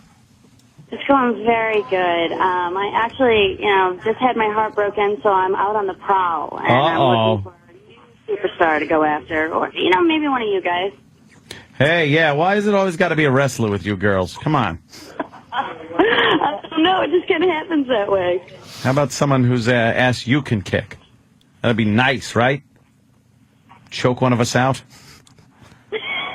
Maybe. What's that face, Opie? What happened? You got a sneeze? Yeah, I'm still. Opie's got a sneeze. Well, or I got something. allergies. You know that. What exactly I is explained the that last week? What is the event for? Charity for? It's for charity. I can't say too much about it, but what I can say is Sharon Osbourne, Cyndi Lauper is here, and I'm here, and it's going to be a lot of fun. And you Can't can come say too in much and have about a great burger. We actually have a special The IRA? Maria Delicious tuna as well, so it's going to be a lot of fun. They can come and have some of my tuna. I have a question. Oh, I figured it all out. Okay, so you're part of Celebrity Apprentice, and you're doing your charity event that we don't know about yet, but we'll see this event on TV in a month or two. Am I right? I can't tell you anything about that. Oh, secret. Oh, Opie, man, you are sharp. Like a tack. Wow, mate. Wow, so you're going to be on Celebrity Apprentice. That's huge for you. Screw that wrestling crap. This is a big deal for Maria. Well, I'm just very excited for today, and I'm excited for people to come out between 11 and 2. So wait, who's going to be at the event? It's going to be Sharon Osbourne, Cyndi Lauper, and some supermodels, and Maria. The whole cast of the new Celebrity Apprentice will be at this fucking thing today. How cool is this? So wait, how cool is this? You're doing this. What are you doing at the burger? What burger place is it? Are you selling burgers? I'm selling burgers. I actually went downstairs, cut all of the meat off of the burgers, and cut all the fat off of them. I had to grind it twice by hand. Should have seen it. It was absolutely ridiculous. Why would you? And, sorry. I had to grind the burgers up, and now we're cooking them this morning, and they're going to be awesome. So come out between 11 and 2, and you can have one of them. So it's a charity event, but you won't tell us what charity and why you're doing this. Unless you need to keep a secret. You have to trust me. I kissed Lily on the last. How much are the burgers? What? Are they regular burger price or are they expensive? They're expensive. It's for charity. Okay, well, how much are they so people can go down prepared with money? You know what? In New York, they're not that expensive. It's $20. You get a delicious. Why the burger, and you get- vagueness unless you can't talk about what's going on today? What'd you say? Why the vagueness? Because I can't say what charity it's for. Look, you could just tell Donald Trump that we pressured you and you blew it. He'll understand. Wow. Come by. An old friend of ours is going to be on the Celebrity Apprentice. That's really cool. Congratulations, Maria. Does he show up for these things or does he not show up? Huh? Does Trump show up or does he not show up? Well, Trump showed up at Raw. We actually had the highest ratings ever, which was fun. I remember Other that. than that, Does one of Trump's people show up today to see how well you did? I don't know what you're talking about. People want to know if the price of the burger includes a hand job. $20. They're saying that. I don't know. People are just, they get a little crazy on the instant feedback. Okay. If you come on in, you spend lots of money. If you give lots of money to the charity, then maybe you'll see maybe a little dance by Diva Maria. Look, let's be honest with each other, Maria. If you don't admit that you're on Celebrity Apprentice coming up, then we tell all our listeners not to go down there for a burger. Jesus For charity. It's for charity, Ed. Yeah. It's for charity. Yeah. Uh-huh. Well, you know, go down there and go down get there yourself for this your- very vague event that's happening. Very vague, but you could get a $20 burger. Yeah. Are you serving them or is Sharon serving them or is Cyndi Lauper serving them? Well, Sharon and Cyndi Lauper are actually going to be out front hosting, and I'm going to be serving them. The supermodel's actually downstairs cooking right now. We've got Holly here. It's going to be a great Contest event. see who could sell the most burgers for Celebrity Apprentice. Yeah. When will this be on TV so we can check it out? I can't tell you that. Don't pressure me. Yeah, I want to see this on TV. Yeah, are we going to see this on TV someday? Lynch has to go. He's got to do another song for us. Where are you going? Lawyer up, Maria. Don't say anything. So you watch first 48? Come Jesus, on. what's wrong with you? So classic interrogation situation. All right, well, you guys come on out. Dumb cop, dumber cop. What's the name of the place? And wait, what's the name of the place? the name of the place? It's Burger Heaven. It's on 804 Lexington. Lexington and what is that? Lexington and 62. Oh, that's pretty close, actually. Yeah, and here's the deal. When you officially announce you're going to be on Celebrity Apprentice, you better be doing our show through the whole process. Sweetheart, I'll come back anytime you want. She's good. Yeah, she is good. She kind of dodged a little bit. All right, well, good luck today. We hope that you win. All right. Thank you, Maria. Burger Heaven on 62nd and Lex from 11 to 2. Yeah, that's close. A tasty burger. Can I tell you, Sharon smells better than any person I've ever spoken to. Really? Her perfume, I can still kind of smell it, but it's not, it's like a really nice, faint smell. Very clean. Nice. Yeah. All right, Maria, thank you. Good on a girl. Yeah. Thank you so much. Bye. All right, Maria from the WWE going to be on Celebrity Apprentice. It's very obvious. Goes. Why can't we just talk about it? It's so obvious. Come on. Please. That's what they're Lynch, doing. It's one of the contests. before we lose Lynch, can we get another song out of you? Where are you going? Yeah, sure. Where are you going? Steven's doing press. Doing some more press for Where are you going? Carnegie Where are you Hall. going You going over to That's what my PIX? mom calls it. Carnegie Hall. Carnegie? You going Carnegie, over please. to PIX? Doing anything over there? I don't know what that is. TV local news. WPIX? No? No. Oh, they'd have you there in a second. I'm staying in this building, I think. Oh, is that it? Oh, doing other the rounds? shows. Making the rounds? Are you going on The Comedy Channel. OutQ? And, OutQ? No, I'm skipping OutQ this time. I'm doing the Judith Regan show, which I find really strange. Really? I've done her show. She's a very good interview. Is she? Yeah, she's great. You'll have fun with her. I'm sure I will. Just tell her you're Ryan Seacrest. You are less glib than he is somehow. You're a little less glib by it. But with the same boyish charm. Fucking asshole. Fucking douchebag. I'm pissed at that cock. Thanks, man. Thanks for having my back. Fuck him. All right, we're going to get another song out of Lynch, who's playing Carnegie Hall Saturday night here in New York. I'll do the title track from the new album, even though you already know the punchline.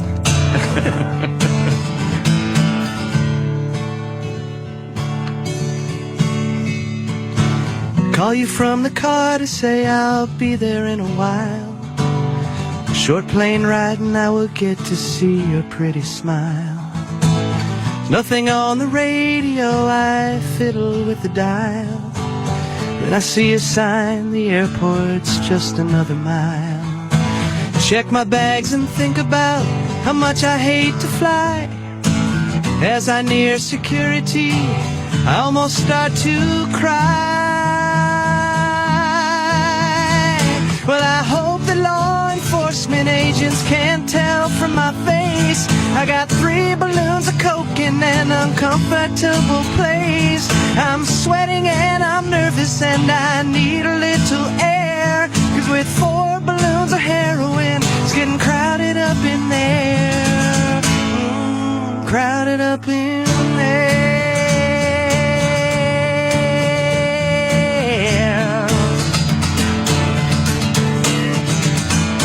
Mind is all a jumble and my blood is cold as ice. I dread the thought of having to unload this merchandise.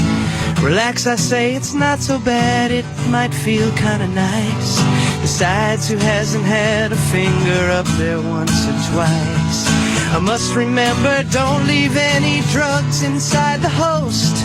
I did that once, and a girl who tossed my salad overdosed. Well, I say a little prayer, Hail Maria, full of grace. I got 3 balloons of coke in an uncomfortable place. I'm sweating and I'm nervous and I need a little air. And I swear I'm farting lines of blow into my underwear. Oh, from my derriere. I got 3 balloons. I was a little eager when I loaded up my stash. 5 balloons of ecstasy and 6 balloons of hash. 8 balloons of LSD and 9 of Sensi Mild. A box of Chinese fireworks, a Guatemalan child. I made it to the gate now, my joy I can't contain. I board the aircraft, take my seat in the cockpit of the plane. As I taxi down the runway, I get a smile on my face. I got 3 balloons of coke in an uncomfortable place. Flight crew prepare for takeoff as I lift us into air. And by the way, does anyone want to buy Guatemalan child? Oh, from Madeira. I got 3 balloons.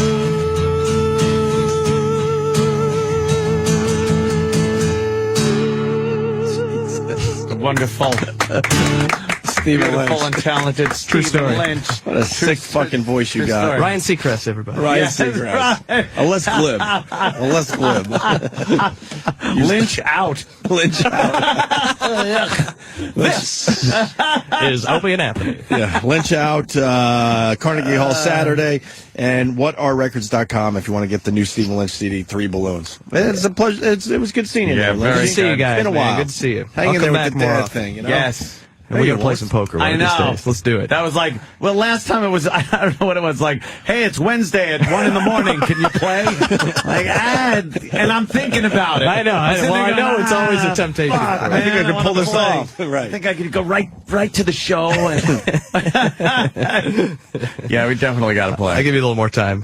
A Yeah. little more notice. All right, Mr. Lynch. All right, Thanks, dudes. man. Good to Right see on. you. Best of luck at Carnegie. Hey, you play without a pick? I was just watching you play. Sometimes. Oh, it doesn't hurt your hand? No, it doesn't. Do you know how to do the rain It's been song? a while. It's probably You callous. do any Zeppelin, like rain song or anything? No.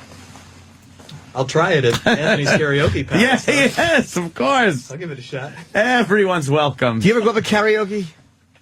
What? You ever go up a karaoke just to fucking like pick up a chick? If I had a voice like that, all I Piss would, people off. yeah, just to blow people You away. go out I Karaoke. used to before I got married, yeah. I mean, that's why Oh, yeah, I oh, did you Bar better. 9. What the hell? Yeah, exactly. Why do you think I was there? Hang out with us drunks. Fuck It that. wasn't Creep for the 50th fucking time. It wasn't for the love of the music. You're married? I didn't know that. How long? It's been a while. 6 years. Yeah. Oh, I just didn't know. Okay. Yeah. Yeah. I found You know, pictures. you don't tell that because the girls always like thinking, you know, Ah, yes. got a shot with Steven. Steven. You have no shot, pigs. Carnegie. His very hot wife. I just didn't.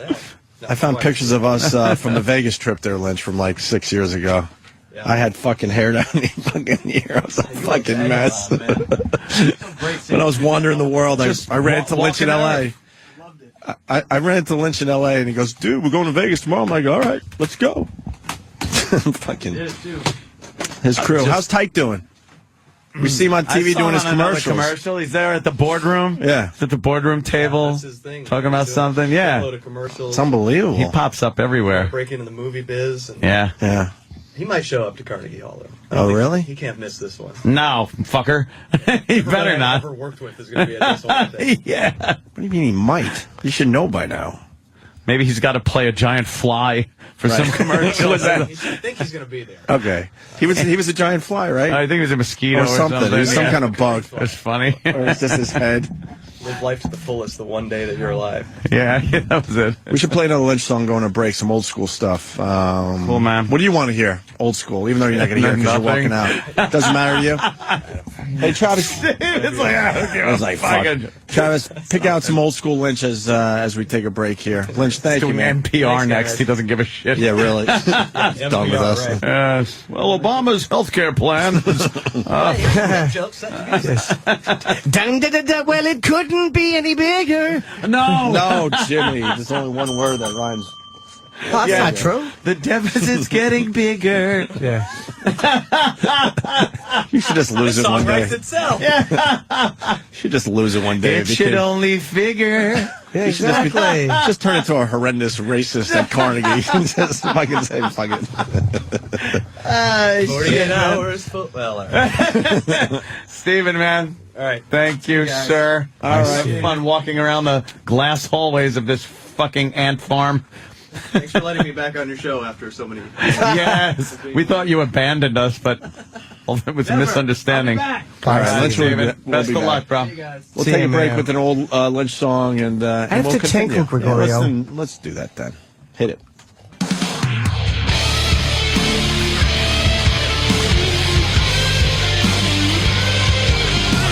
Seether, I think. Careless Whisper. Opie and Anthony. Yeah. Hey, Sam's back in studio. Thank God, I say. Well, he was at Comic-Con, or Comic-Con. How do you say it? Well, this was the Big Apple Con. The Big Apple Con. Big Apple Con. But technically, it's Comic Con. Comic Convention. And you took E-Rock to help you with some celebrity interviews. Throughout the week, Steve kept mentioning to bosses and stuff that Sam and Eric were going to Comic-Con, which I took umbrage with because I knew going into this thing that I would be going to do interviews and stuff, and Eric would just be distracted by the goodies the whole time. By the goodies? What kind of Does he get all goodies? distracted? What kind of horrible stuff could he get at this thing? There's everything. You can get everything. This was a giant Comic-Con, and Eric kept getting distracted in the toy sections. Can we get E-Rock in here, please? I went with Jess. Can we? How big's the door? Jesus. I went with Jess in the morning before Eric got there. And then apparently Jess had to go do something. And then Eric had to come in and fill in for her. Oh, but you're not suggesting that Apparently you she had spent the to- rest of the afternoon with his fiancée. Well, it's not my fiance, just long term. What? I thought it was. I thought you guys were getting If you married. do a little investigating, you could see exactly what she was doing Saturday night. Oh, shit, yeah. She might be in one of my videos. Really? If you look closely. Didn't realize she was a hockey fan. Yo. I know you're not, so I invited her. Apparently she's more of a hockey fan than Comic-Con by day and Jersey All Pro Wrestling by night. Yeah, I The would fucking say listeners, so. man, they pick up on everything. Somebody picked up on the Are you fact serious? that she was in one of the videos really quickly. How do they even know what she looks like? No, I really don't know. E-Rock, Hello. you were distracted by the shiny toys? Yeah. How many times did I have to yell at you? Eric, we're going. Come on, Eric, we're here to work. We're here to work. It was during the downtime when you weren't interviewing anybody. So I was like, Yeah, let me just right. look right here. Okay. What toys did you see that you liked? There was a lot of them. Tell me one or two. Tell me, which He-Man character were you looking for? I bought Skeletor. No. Who's the less known character that you were looking for? Holy Oh, yeah. Moss Man. Will you shut up? What is fucking Moss Man? It's part of the Masters of the Universe. Wait, Ed's distracted. That We'll get is back- amazing that people were able to figure that out. There's like 4 pictures of her There's your online. girl. How do they know what she looks like? There's a girl in one of my videos. That's her right Oh, there. wow. Why was she with you at a hockey game? She didn't want to go to wrestling after Comic-Con, so she left Comic-Con early and said she's going to the mall in Long Island and an Islanders game, which she's never watched a hockey game in 15 years. But how is she? Was it coincidentally enough that she's right next to Yes, Opie? coincidentally, she was sitting next to him and went to the mall with him. Yes, coincidentally. Wow. And he drove her, coincidentally. Wait, Well, where that was is your some wife? Was fucked she up there? shit. Yeah, she's there. Oh, really? Yeah, he's got one of those things going on, apparently. Wow. Didn't know how this, at one point it was, 2 pairs. Then all of a sudden it's just, Damn. I know you. the Sam, fearsome I know threesome. you don't like sports, so I saved you the trouble. Oh, great. Yeah, and I you was and just- E-Rock hate sports. I was doing work for actually this show that you're the host of while you decided to hit up the mall in the Islanders game with my lady. Wow. I thought you were kidding until I saw the video. No. And how did people feel? Oh, look at where poor How do you Sam get is. how do you get a picture of old Opie? No, that's Oh God. that's Lex Luger, the total package. Oh, that's exactly how I'm the gonna total look. package. Yes. We were talking sports, and E-Rock came in this morning and goes, "Oh, sports, great," and then walked out. You don't like sports at all? I like hockey now and then, but that's about it. No, Angela. Well, she got me into it. your but girl if it loves wasn't for that, hockey. I'd not be into any She's a sports. big hockey fan. She loves those Eric Devils. used to be a Mets fan, and that went away. So. Went away. Was she happy you got Moss Man? Was she psyched? Oh yeah, get back to that because we were looking at the video. We were distracted. So what happened? Yeah, he was. He bought the toy I had Moss to Man. keep What's saying, Moss Man? Come on, Eric. We're going. We're here to work. Let's do some interviews. And he was never behind me because he was at the toy area, the toy booths, buying Moss Man. How big was the Moss Man you bought? He's Small. How much? about 4 inches. Oh, $10 Where are you going to put it? with the rest of my collection. Which is where? Collection. I know where it should be. In a big green storage thing behind the apartment complex. You get just shitty toys all over your apartment. Shitty toys. That's true. Yes, Not you do. shitty toys. Of course they are. Jesus. Well, most of them are in storage, but they're the ones that I have aren't shitty. You're a hoarder. There's stuff I had from when I was a kid. I just never What's got your rid of. prized possession? And then we'll decide if it's shitty or not. What's the best I'll give you a thing you chance. have? What's the one thing you can't lose? Wait. Or get rid of. He knew that was coming.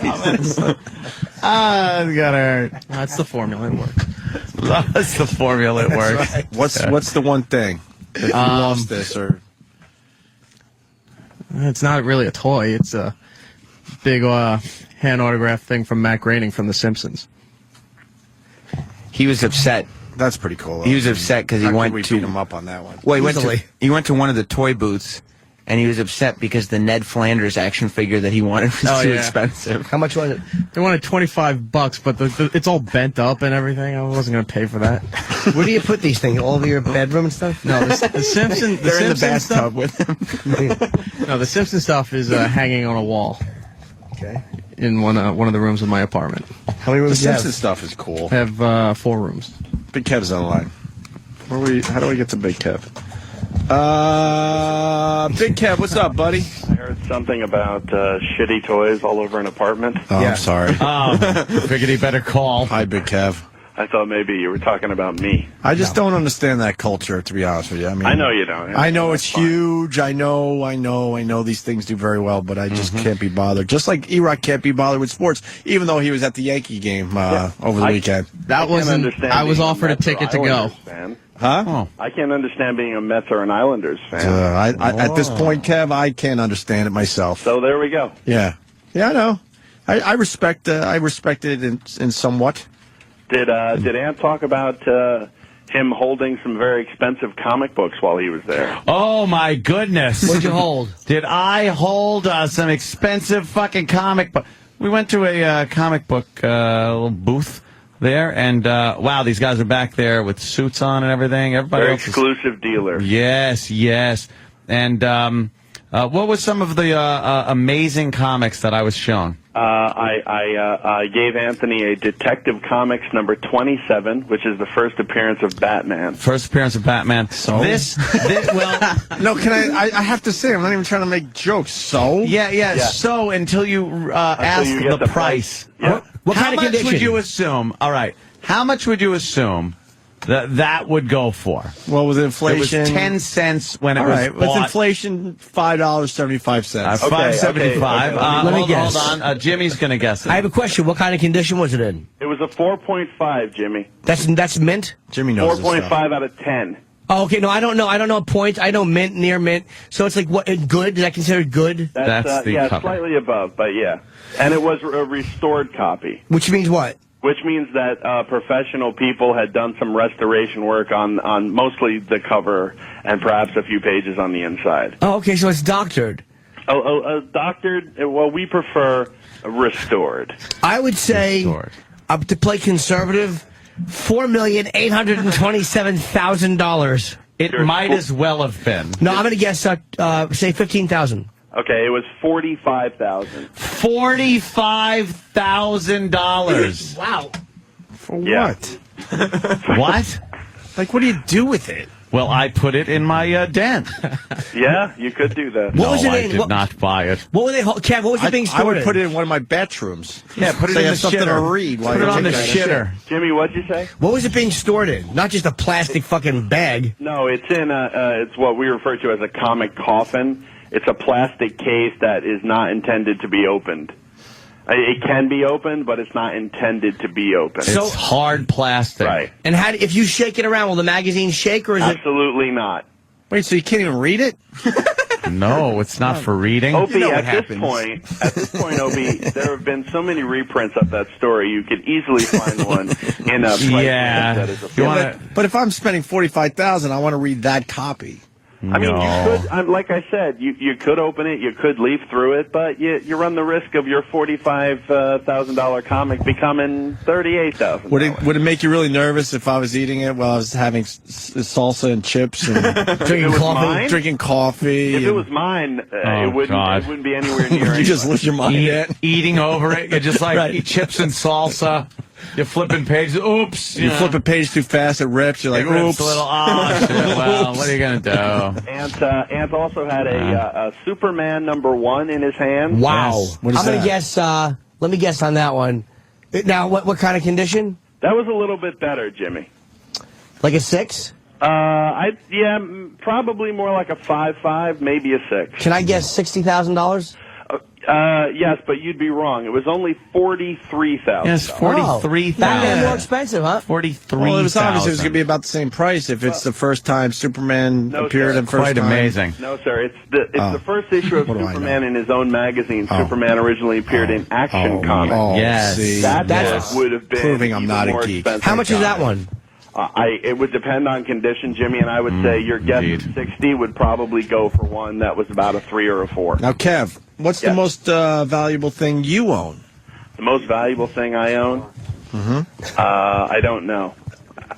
What's the most What do you mean expensive you don't know? comic? I don't know. How about give us one thing that, if there was a fire, you'd run in and make sure you grab it. If there was a fire, I'd burn up in Whatever the was burning on the stove. Get it? What?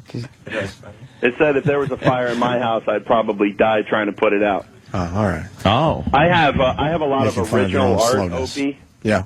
And that is, to me, that is what is the most expensive.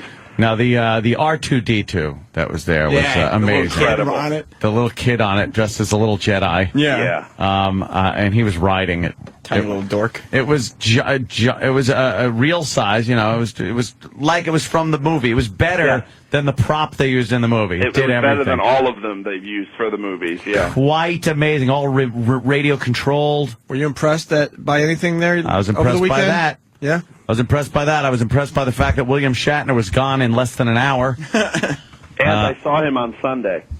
Oh, did you? Yes. Is he miserable? He was there for slightly less than an hour on Was he Sunday. totally miserable with his $80 pictures? Yeah, it was. There wasn't a lot of people online, which is very surprising. Really? Yeah. Well, at $80 a clip. He's not the most expensive, and you think he would be. Who would be? Mark Hamill. Really? At $150 a pop, last I heard. Wow, that's stupid. I know. People pay it. Who cares? He's Luke Skywalker, Captain fucking Kirk. Do you get a picture with that too, or is that extra? No, you get a picture with that. Oh, okay. All right, Kev, we got to get to these interviews. Well, can I ask one more question for Kev? What's the most expensive comic, Kev? Is it Action #1? I would say, on a guess, I would say probably, yeah.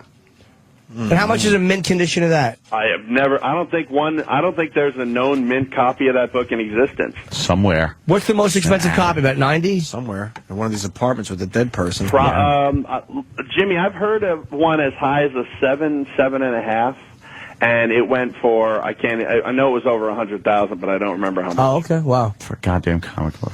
I think I got one of those in my attic. It's insane. Yeah, I'll go find it. I'll give it to you guys. What the hell?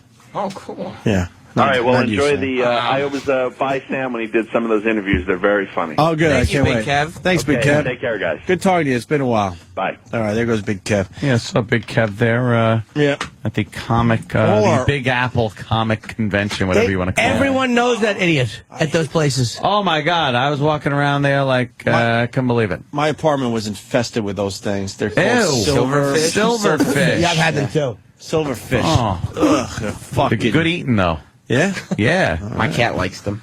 Silverfish really suck. When I lived with Don't call Florentine Jess in that. Jersey, it would rain and they would come up from the basement. We lived on the second floor, and I'd have 3 or 4 of those on my bedroom wall at a time. Where were you, on Paper Street? Come on. No? Who's that? Oh, you didn't see I Fight did Club? see it. Oh, okay, sorry. Oh, yeah, he was beating himself up. Yeah, the basement was flooded, you know. You didn't like Fight Club? I liked it. I loved it. I didn't love it. Book's better.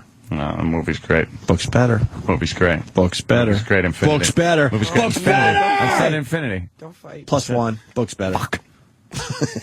Guys, don't fight. What's the haps at the Big Apple Comic Con? Yeah. Where E-Rock did not help you at all because he was looking at all the toys. No, Jess was a huge help, and then E-Rock came and slowed the process down entirely. E-Rock's just a big, sweet kid. He is. He's want to pinch his cheek. Retarded. He's like a retard at those places. He looks at correct. shiny things. He was Ooh. I forgot to tell you, he was very upset that he found the Transformers toy that he had been searching for in the box. It was shiny and came with, I think, 2 cassette tapes. Wow. But 4 cassette tapes, but it cost $100, and little E-Rock had ran out of pocket money by the time we got there. E-Rock. He ran out of pocket money. Pocket money. Fucking E-Rock. E-Rock ran out of pocket money because he got pictures with too many of his favorite celebrities. Oh, does that make me happy? Who did you get pictures with? That makes me so happy. I got photos with the Duke boys. Yeah. Tom Yes. Wolfhat and Oh. George Snyder. Bo and Luke Duke were there. But they wouldn't let you take them together. Of course Assholes, not. why? Would they? Well, Because you got to pay for each one separately. You had pay to them both go. together. You had to go to a certain time and pay a certain company to get the combo They pick. can go fuck If you went themselves. straight to their Enough. booth, you couldn't. How much is the Enough combo? already. Yes, Daniel? It was like $85 just to get both of them in a photo together, and you don't get to take the photo. They just print it out, and you don't get a digital copy or anything. Combo people are the worst. It is the biggest ripoff on the face of the earth. Why? I went to Monster Mania a few years back when they were doing the big. I can't believe you guys didn't talk about this on the show because they did the big They Live reunion. Oh, wow. You're kidding me. Rowdy Roddy? Yeah. And fucking... The black guy. The black guy from Platoon? Well, anyway, so you buy your 8x10, let's say with Roddy Piper first. So it's $20 for the 8x10, $20 for the autograph. So now you bring that 8x10 over to black guy from They Live.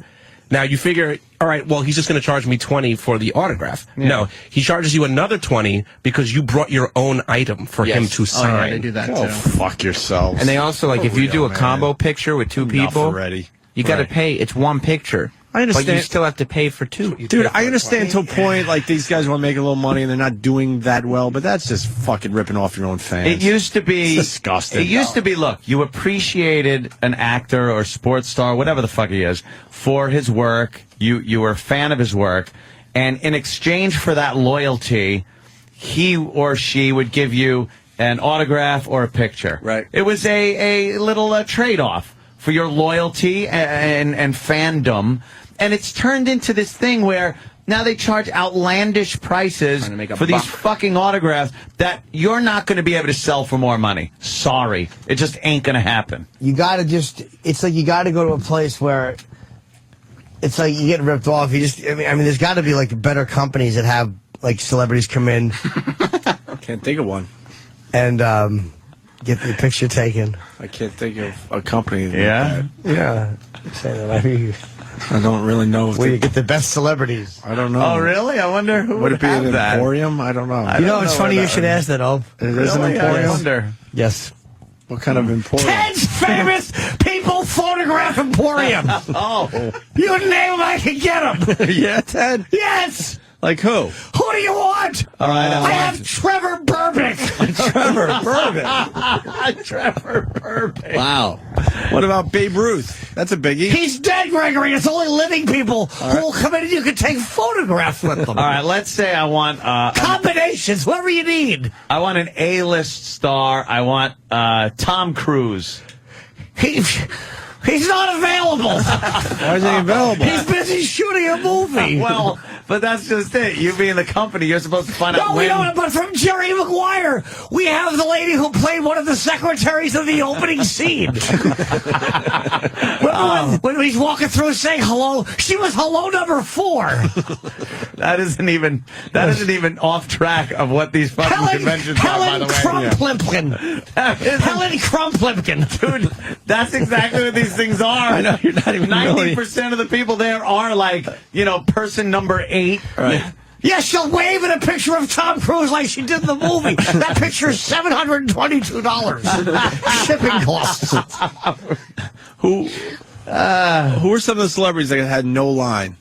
Well, Brandy Roderick, I think that's her name from The Celebrity Apprentice. She was the hot blonde, right? From Playboy? Yeah.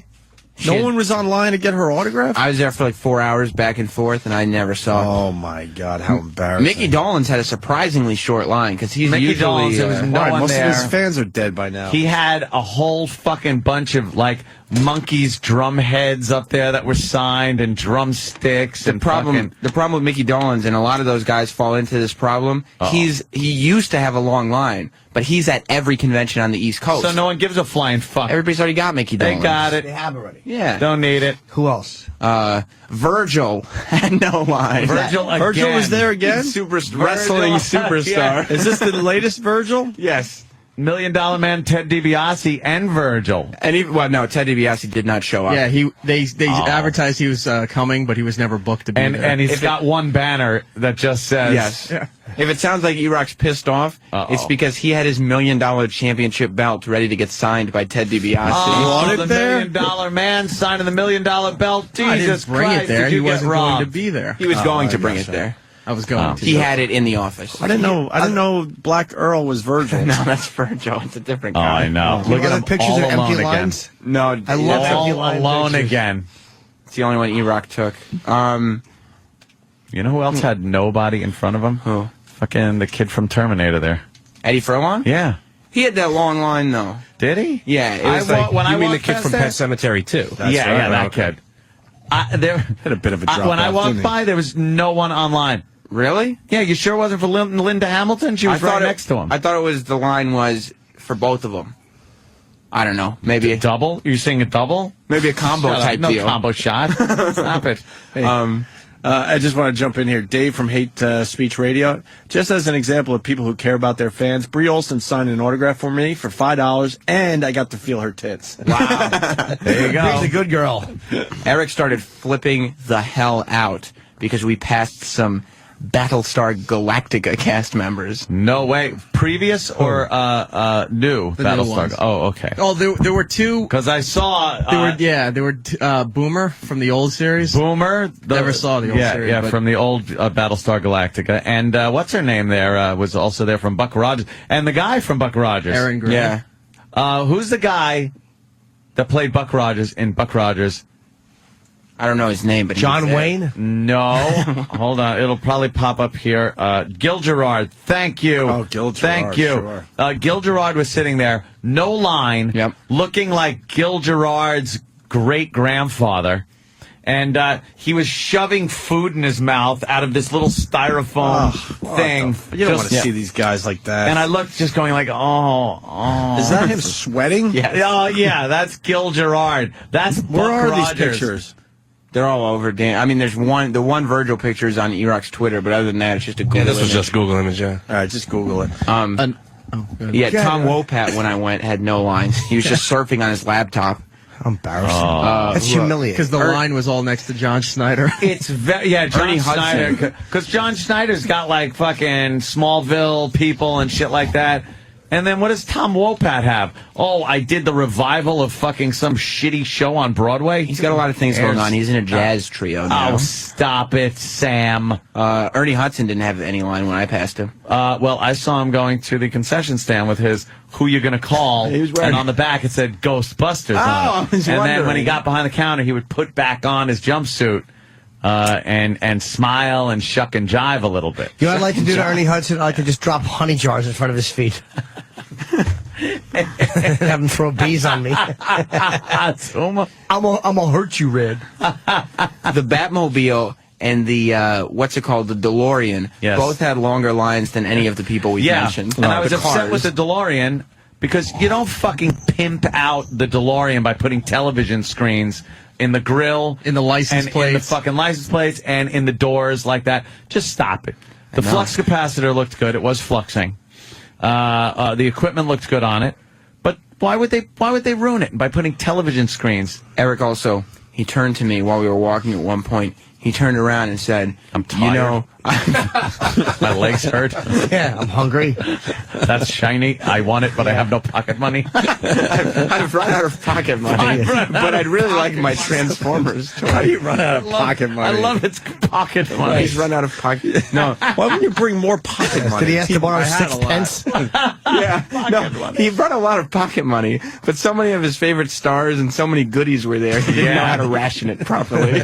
But he didn't have any control. Spending willy-nilly I instead of couldn't- trying to figure it out. I couldn't spend $3 there if I was told Really? to. I could go through a lot of money. If I was there. told to, I couldn't spend $3. I there. spent $20. Listen. Why? I took a photo with Bruno Sammartino.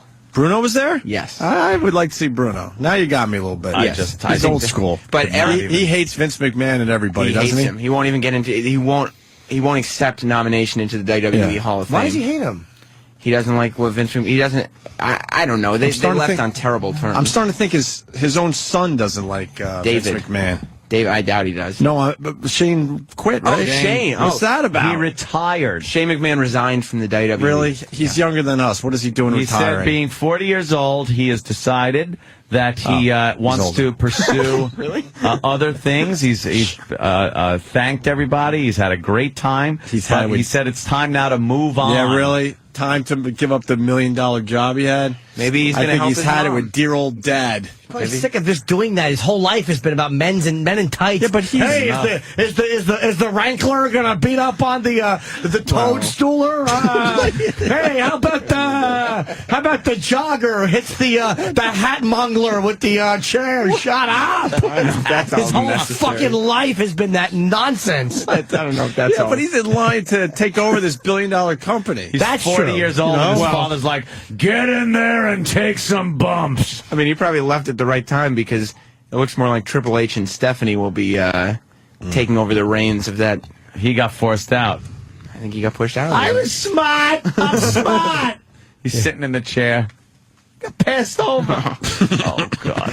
Jesus Christ. Dude, well, actually, who's that old wrestler? Old Bumpy Tits McGillicuddy? I should have pointed it out. I love that wrestler. Yeah. Bumpy Tits McGillicuddy. Hey, Eric. Oh, go ahead. We're going to get into the interviews, but I don't want to miss this. Tommy has breaking news. Yeah. Do you guys remember the guy who got fucked to death by the horse? Oh, wait, hold on. Kenneth Pinion.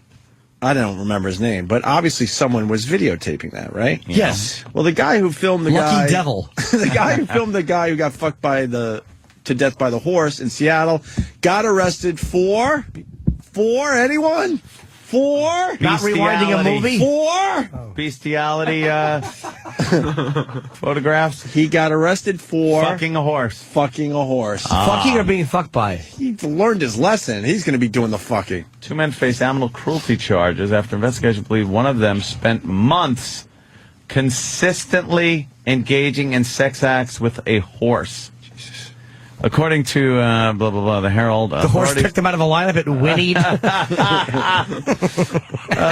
58-year-old. They arrested 58-year-old James Michael Tate. With 3 counts of animal cruelty.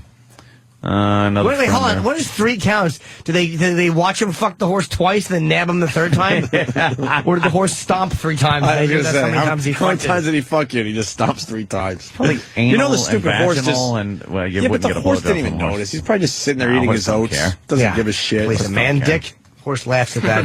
You see a horse log? Horse shits are like little barrels, like Donkey Kong barrels.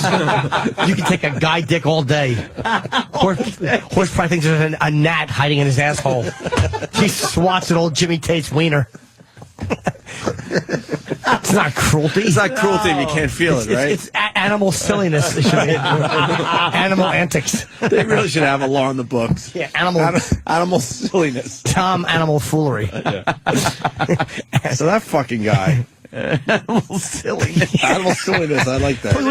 Horse shits are like big, solid fucking... They're like fucking Brock Lesnar hands. Softballs. Yeah. Falling out of a horse's ass. What's your dick? It's not going to do anything. Nothing. Imagine pulling your dick out and it smells like horse shit. Probably nice, but I smell like Central Park. In the fall.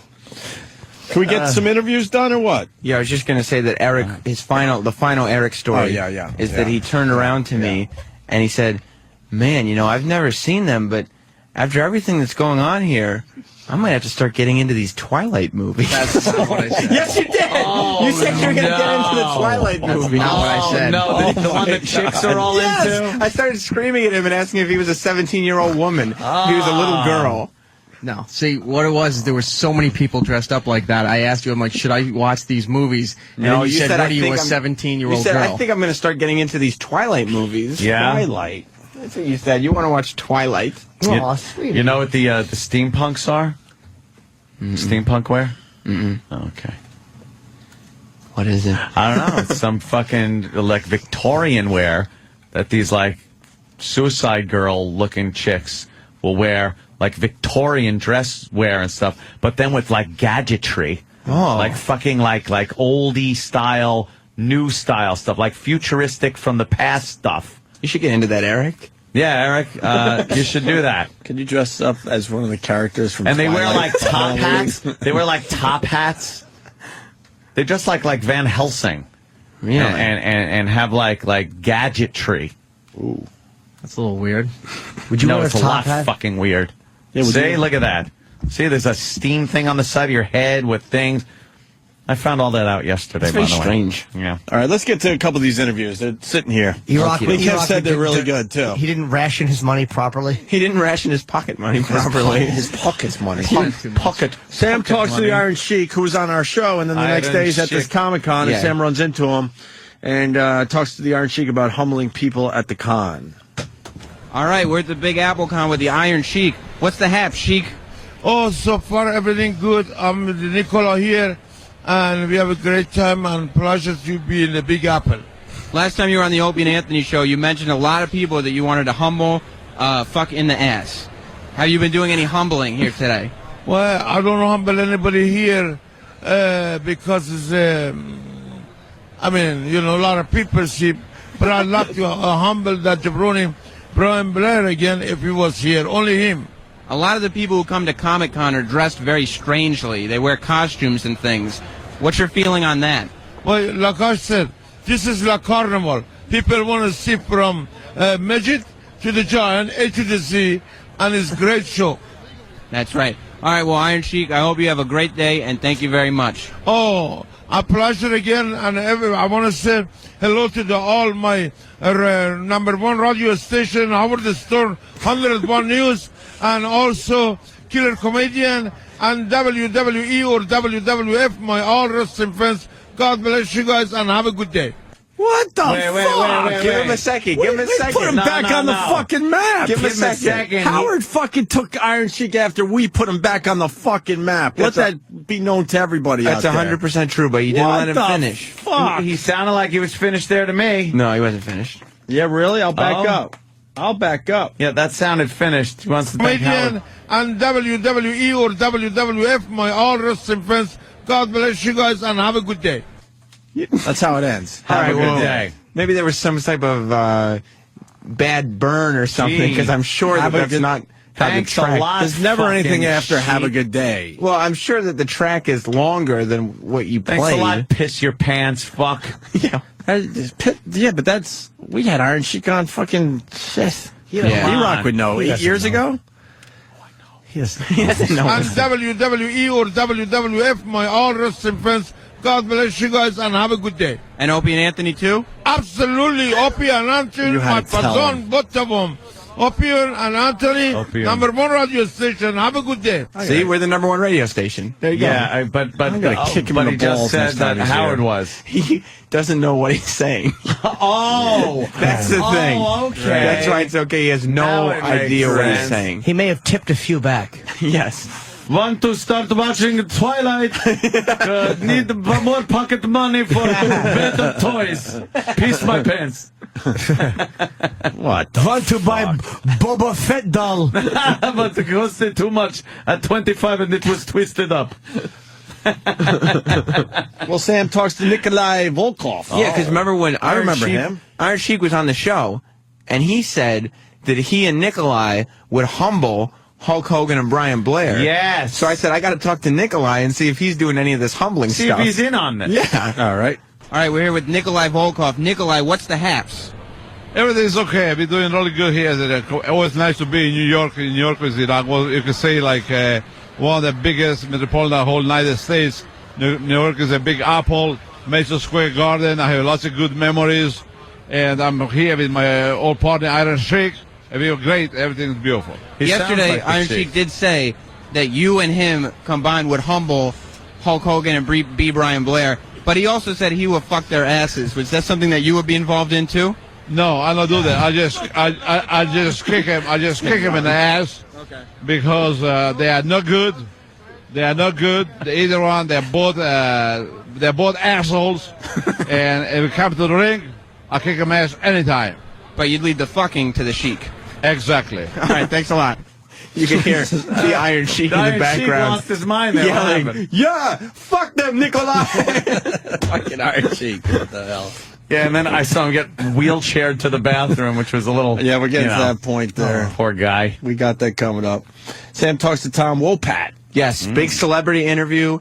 Was this your biggest interview of the day? This is my second biggest. My first biggest was a celebrity I just happened to encounter while walking. He's got his own radio show. Really? Wow. Howard? Was Howard there? I can't say who it was yet. Tom Wopat luckily had no line, because I didn't have any interviews set up. I just went up to celebrities with no lines and asked if I could talk to them. And of course they said yes. Well, most of them actually said no, including Lou Ferrigno and Ernie Hudson and Virgil. And everyone said Lou was a prick. He was a dickhead. Was he really? Well, he wouldn't talk to me. He wouldn't even talk to you? I mean, he said Maybe he didn't hear you. I was talking. It's not like he didn't hear a word I was saying, the motherfucker. Yeah, what an asshole. Deaf, dude. Oh, literal Jim. Hey, wait, did he have a line? No. Good. No. Yeah, good for... Fuck him. He's another one. He's at every single convention you'll ever go to. But he won't talk to you? But he won't do an interview. He's got 0 people waiting to talk to him, and he won't talk to me. Fucking idiot. All right, Tom Wopat said yes, though. Yeah, he did. He was a good And guy. he does his best here to say... not to say anything negative about anything. Yes. Nothing. All right, so we're here with Tom Wopat at Comic-Con, or Big Apple Con. Tom, what's the haps? Well, you know, just hanging out. Schneider's not here right this second, but he's been over here next to me. That's always fun. So it's the original Dukes of Hazzard Can you pause that reunion. for 1 second? Are you Follow-up question. What's fun about it? Why is that so fun? Give me a half a reason that's fun. God, this is going to suck for these guys. He just doesn't want to burn one bridge, does he? Nothing negative about anyone, anything, any concept, any belief. That's Nothing. always fun. Sitting down, having like 1 or 2 people dribble past me so I could sign something because I was famous 40 years ago. I'm playing with my laptop, trying not to make eye contact with the people who walk by my booth. Yeah. How humiliating. That's not what they're doing. Yes. All I was thinking was how humiliating this is for 90% of the people that were there. You're like a line cuckold. Yeah. Just watching other men with bigger lines. It's like, oh, God, look. Oh, Because that you're guy. basically, Don't look. I don't want to look. You're sitting there and saying, would you like to pay money to meet me? And everybody walking past you saying, no, thank you're you, not I would worth not it. want to. Yes, that's You're not an worth engaging it. proposition at all. No. And they have to put their names up and what they're from. Yeah, Like, and pictures of them from 30 years Yeah, ago. from 30 years ago, there's pictures of them, and it's like, oh, I remember. Oh, yeah. And they all say, oh, yeah, I've moved on from that. But that's like they're signing pictures from that. All they're Yeah. signing are pictures from, like, Battlestar Galactica. And Did we try to talk to Lou Ferrigno on the phone? Yes, at New Mardi Gras. But he had a problem with his phone. It was hooked to his ear. yeah. And we were on a balcony drunk with more noise than we could deal with. They book an interview with Lou Ferrigno while we're in the middle of fucking Mardi Gras. That makes sense. We can't hear him. Well, of course. Yes. You know. Can't either. Exactly. With him, you got to get him in a library and scream into a megaphone. Old fucking Jesus. Old jelly bean ears. He might as well. You know, he might as well just have a fucking a bushel of jelly beans hanging off the side of his head for as well as those ears pick up sound. Just a bushel of jelly beans. At least he can't hear, but his ears are delicious. I like your Quiet Place reference. For the library. Yeah, so you have to talk to him there. So Tom Wopat just doesn't want to be negative. let's get into this. So it's the original Dukes of Hazzard reunion. Are you happy to see your former co-star again? Oh, sure. It's always a pleasure. We actually did a thing down in Kentucky like about 3 weeks ago. Actually, I'm going to blow pretty quick. I got a gig. I'm playing a couple of concerts out on Long Island Pause tonight. real quick. I have a question. lot of times. Follow-up question. After we did a thing in Kentucky. What was the thing? Yeah, follow-up question. A, what was the thing? And B, that's interesting. How? A thing in Kentucky. You know that couldn't have been too good. And all these guys are just hoping to make it again. You don't think the convention circuit in Kentucky is... And he's got a couple, concerts and he's on got Long gigs Island? out on Long Island? Where is he playing? I wasn't going to ask him about it. Where is he playing? I don't why? Then we could openly laugh at him. Because the person who was before me, there's one autograph before me. So he's like, hang on, let me just sign this. I was like, okay. Oh, you're trying to look like a big shot in front of you. Of course. Hold on, I'm busy. So he charges like $25 or $30 for a signed 8x10 and says, here, I'll give you a CD for free. Signs the CD, and then he writes down the dates that he's appearing under his autograph on the CD. That's like, a good I'll be in this club. Wow. Exactly. That's 9 extra people. Maybe he's trying to pick you up, Sam. No, he wasn't signing it for me. Yeah, he's probably trying to pick you up. I was there with just E-Rock. Fortunately, my girlfriend had other plans. All right, he's playing at the Tillis Center for the Performing Arts, where I saw Joe with 2U. Okay. They played there. And now you can see Tom Wopat there. I want to know what the Kentucky gig was. He did a thing, he said. That was a thing in Kentucky Dukes of Hazzard reunion. Yeah. Kentucky. Like about 3 weeks ago. Actually, I'm going to blow pretty quick. I got a gig. I'm playing a couple of concerts out on Long Island tonight. A lot of times when two people are teamed up to perform together, they end up getting very tired of working with each other. Did you ever have that animosity or just boredom working with on the Dukes? Shoot, no. We have a good time. Yeah. Always? Pretty much. Pause real quick. What do you think of... You have a good time doing what? I'd love to follow up. Where's the good times? I've had enough of his just languishing in these fucking vagaries. Yeah. We did a thing a few weeks ago. It was fun. Yeah, we have a good... What does that mean? You're just talking and nothing's coming out. Sam, you got to get a little nastier at times. Well, I got nastier with the goofballs in costumes, but it's like... Costumes. Sorry. Costume. Costume. There's a great deal of sympathy when I'm talking to these celebrities. Yeah. Celebrities that do what? Tom Wopat. That is not what he did. Is it, Danny? When we found out what he did? He was at the Free Festival, London, Kentucky, at the 20th Annual World Chicken Festival. No wonder he wasn't specific. Exactly. Oh, my God. Colonel Sanders, founder of Kentucky Fried Chicken, is one of the most highly recognized figures in the world. But the Dukes of Hazzard Laurel County, Kentucky, located in the heart of beautiful Daniel Boone National Forest, proud to be the home of the Colonel's first and original restaurant. And I guess they have a giant party there. Of course. What is he? Tom Wopat showed up. Big thing in Kentucky. Is he a local DJ? Fry that chicken. Fry that chicken. Fry that chicken. You hear me, Tom Wopat? I think Tom Wopat is a local DJ. That's local DJ shit. Oh, wow. Hey, Homeless Jim writes from Boston. Lou Ferrigno is the biggest ass at these cons. I thought he wanted to shake my hand, but he was just reaching for the 20 in my other hand. He also gets less muscular with every convention that passes. His pectoral region was much slimmer. Was it? Yes. How much for a photo with him? You can take that with the digital, right? Yes, but I believe it's $20. When you see like Shatner, can you take the picture with him with the digital? Here's the thing. They don't tell you can, but you have to, because like with the Bruno Sammartino thing, I took a picture. There's a line. Ric Flair was doing the same thing. You have to wait online for an hour to get your picture with Ric Flair. Get the fuck out of Okay, here. and then they take the picture and they say, okay, come back in like an hour and a half and pick up your picture. Because we can't print all these out now. You go, okay, you come back in an hour and a half, and you have to wait online for an hour to pick up the picture. Why do they do it that way? I think they don't want you having the digital picture. No, and they charge you extra at the table too. If you want an actual CD burn of the JPEG, they charge you another $15 to $20 on top of all that. Because now I'm just getting mad. Well, I did. I just like, I understand you have to make some money when you're doing your thing, but you're just ripping off your fucking hardcore fans. These aren't even like casual fans. I had just take the picture with my camera I'm so first. fucking annoyed right now. And then I blew up. When I got back to the table and the people on the line were like, yeah, this is the line to pick up pictures. We've been here for an hour. I blew it off. Get the fuck out of here. Why would they do that? A lot of it is the company that schedules these celebrities to be there. It's not really the celebrities themselves. It's the company. I wouldn't think it's the celebrities They want the themselves. celebrity to look like he's got a line all day long. Yeah, probably, like too. Shatner was an exclusive. He didn't have a booth or anywhere you could go and get something signed or talk to him or anything. You had to buy the $80 ticket to stand online for an hour to get a photo that they take and will print out for you. So you don't actually have Why won't they a give you a copy of digital anything. copy of your picture with Shatner? Because they can charge you more on top of that, so you can get the JPEG. It's enraging. Then you have to scan it. If you want like more copies of it, you'd have to go home, take the 8x10 that they print out on a printer. It's not like a photo place. Yeah, it's yeah. Oh, really? It's like a printer? It's like an inkjet printer. $80 for a fucking printer photo? It's photo paper. Printer. Yeah. It's photo paper, but it's just they print it out right Fuck there. that. They Don't plug smear it in. it.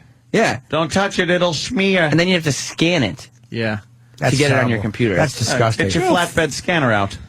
Yeah. Oh, I'm going to one of these things. Will they give We're you going to Chiller. Oh, yeah, we're going. Will they give We're you gonna a have some clear fun. photo, a good photo, or no? They take a couple pictures and they give you the best one. It's No, but they like- won't give you a digital copy? No, not unless you. I mean, some people You pay pay extra, extra? but like at this booth, no. There used to be a company that even though you paid extra for the digital copy, they'd watermark their logo, like on the very bottom of the photo. So you'd see the name of the photography company on the bottom of your photo, even though you paid extra for the digital copy. All right, let's get back to the Wopat riveting interview. Riveting. On the Duke. Shoot, no, we have a good time. Yeah, always. Pretty much. And what do you think of being here at Comic Con? The caliber of people that you're meeting. The caliber of people. It's an interesting crew, I'll tell you that. And people, they're avid about their interests, and you got to respect that. Pause Do you ever for 1 get creeped second, if you out don't when mind. The boss, yeah. I'd like to know one interesting thing Just one that you've seen, but you certainly have not been conveying in this interview. One interesting thing. Big Kev wants it. Big Kev. What's up? Opie, listen, two things. Number one, if they want to charge a lot of money to sit there and do nothing all day because no one wants their autograph or whatever, they know what they're getting into. And number two, make sure that you're blaming both sides of the coin. If any of these people have lines, it's because they're big enough fans to want to pay that amount of money for a Kev, I signature. totally get that. Trust me, but they're so taking advantage, knowing that these are uber fans that'll do pretty much anything. If one of these guys stands up and goes, "Suck my dick," half these people would get on their knees immediately. I don't know They if are it would go taking that advantage of hardcore fans. The last month. You think it's taking advantage of somebody? Dude, the whole explanation with the photo is disgusting. Yeah, I to me. agree. No, I agree with you. That's disgusting. It's like, okay, They don't tell you you're going to have to wait online for an hour to pick up your what's picture. the big deal if you get a digital picture that you're in the picture with the celebrity? What can you I totally agree with that. And Shatner is one, and the reason they do that is like the fella said there, is because they can make another dime on it. So like Anthony was saying earlier, the photo, the autograph from Shatner was $75. I think the photo op, as they're referred to, I think that was maybe another $50. See, we're not too far off. I understand to a point, but it's a little disgusting. It's like taking advantage of the retarded. Yeah. E-Rock. E-Rock. E-Rock just throws his arms up. He's like, what? Moss Man. Moss Man. Hey, I didn't wait on an hour. I don't think E-Rock actually found a Moss Man that day. Kev, this is going to shock a lot of people, but we're in the entertainment business ourselves. And we understand, like, you can't, like, charge your listeners for everything you do. That's just not cool. Absolutely. And there are was radio gonna guys that start. do that, by the way. I was going to start asking, like when people were taking pictures, I was going to turn around and go, hey, dude, 20. After they took the picture, I was going to hey, 25. I dared and you see to if do they, that. but I was too embarrassed, like, to even make the joke. You for should do it without a second. booth. Well, that's what I was doing. I was walking around, and people were like, dude, could I take a picture? I'm like, yeah, sure. Do you guys want to get an Opie and Anthony booth at the next convention? Well, Separate pictures, though? Separate. We'll do the separate picture We thing. don't do the same thing. I We're just want to extend the invitation certainly to Jimmy that the big Chiller convention. is I'm coming. busy! Okay. No, I'm Sorry, kidding. Jim. When is it? I thought you want to meet superstars like Anne Margaret and Mickey Rooney. We already talked about that. Opie wants to go too, and so does Anthony. I want a copy of the movie Bill, and I want Mickey Rooney to sign it. Oh, I'll be going to the And I next just one. want him to say, "Oh boy, chicken," Yeah. like the movie. So it's in Parsippany. Yeah. Okay. Yeah, we'll figure it out. All right, Well, Kev, listen, we got to wrap up here. I might go. Take it easy. Bye, Kev. Later, Kev. I want to hear more of the Tom Wopat interview. That Wolfpack is People, nothing short of they're avid fascinating. about their interests, and you got to respect that. Yeah. Do you ever get creeped out when a fan will have more information about the show that you were on than you could ever possibly know? No, not so much. I mean, they're a little more involved with it than, for me, the show's been over for 25 years. Yeah. So I don't really dwell on it too much. But people that are really into it, they really develop an encyclopedic knowledge of what's going on in the show. So it's interesting sometimes. I'll learn stuff about the show that I didn't know. And how awful was the movie, the remake? You know what? I didn't see it. So I wouldn't have if I were you either. All right. Well, it's nice talking to you. That's it. By the way, he saw the movie. Of course he did. Yes, of course he did. He saw the show that he was on. He cares very deeply about Dukes of Hazzard. You don't think if we were done and then like fucking 25 years from now there's a new Opie and Anthony show based on our characters that I wouldn't at least listen to an episode? Me and E-Rock doing it. With little Jimmy? No, people not involved. You'd be all mad that you didn't get a cameo in it because you'd be like that bitter cooter guy. Why didn't they put me in? Shut up. I love when these fossils wonder, like stupid fucking Batman. What's his name? Adam West? Adam West was all mad when he wasn't putting the original first Batman thing. As Batman, too. As Batman. Not even like a cameo, you asshole. Right. Like Batman's father or something. No. Thing, dummy. Yeah, your baloney tits are going to look real good in the new Batman suit. Adam would walk around like he'd walk away from the Batmobile. Oh, I saw Adam schmoozing with people in the hallways there. Yes. He would bring them back while they're talking to kind of lure them to take a photo with him at the Batmobile. There's all these games. He's quite a shill. Johnny Fairplay was outside the place smoking. Some kid goes up to him and he goes, "Hey, can we get a picture real quick?" And Fairplay goes, "I would, but we got to do it back on my booth. They get mad at me otherwise." Oh, they. And I just started pointing and laughing at him because nobody gets mad at you. You're scamming people. They do. Yeah. It's they. And then he fully admitted, he was indeed scamming. Nobody gets mad. We got a real dumb one on instant feedback. Oh, cool. Oh, no. I would love to, next time, leave your name and address and your phone number so people could call you. Charge fans. Opie, did you forget about Audible.com, fucker? What? Are you fucking kidding me? Do you think we get a fucking money from that? What are you talking about? So actors shouldn't sell movie tickets. That's the company that. That's the company doing that shit. We're talking about all this other stuff we do. Go fucking all the free events we do for the fans. We could charge for everything. How much did you guys charge for pictures and autographs after the virus tour when you stayed for 2 hours? Yeah, that's good. 2 hours. You're being nice. Yeah. Some of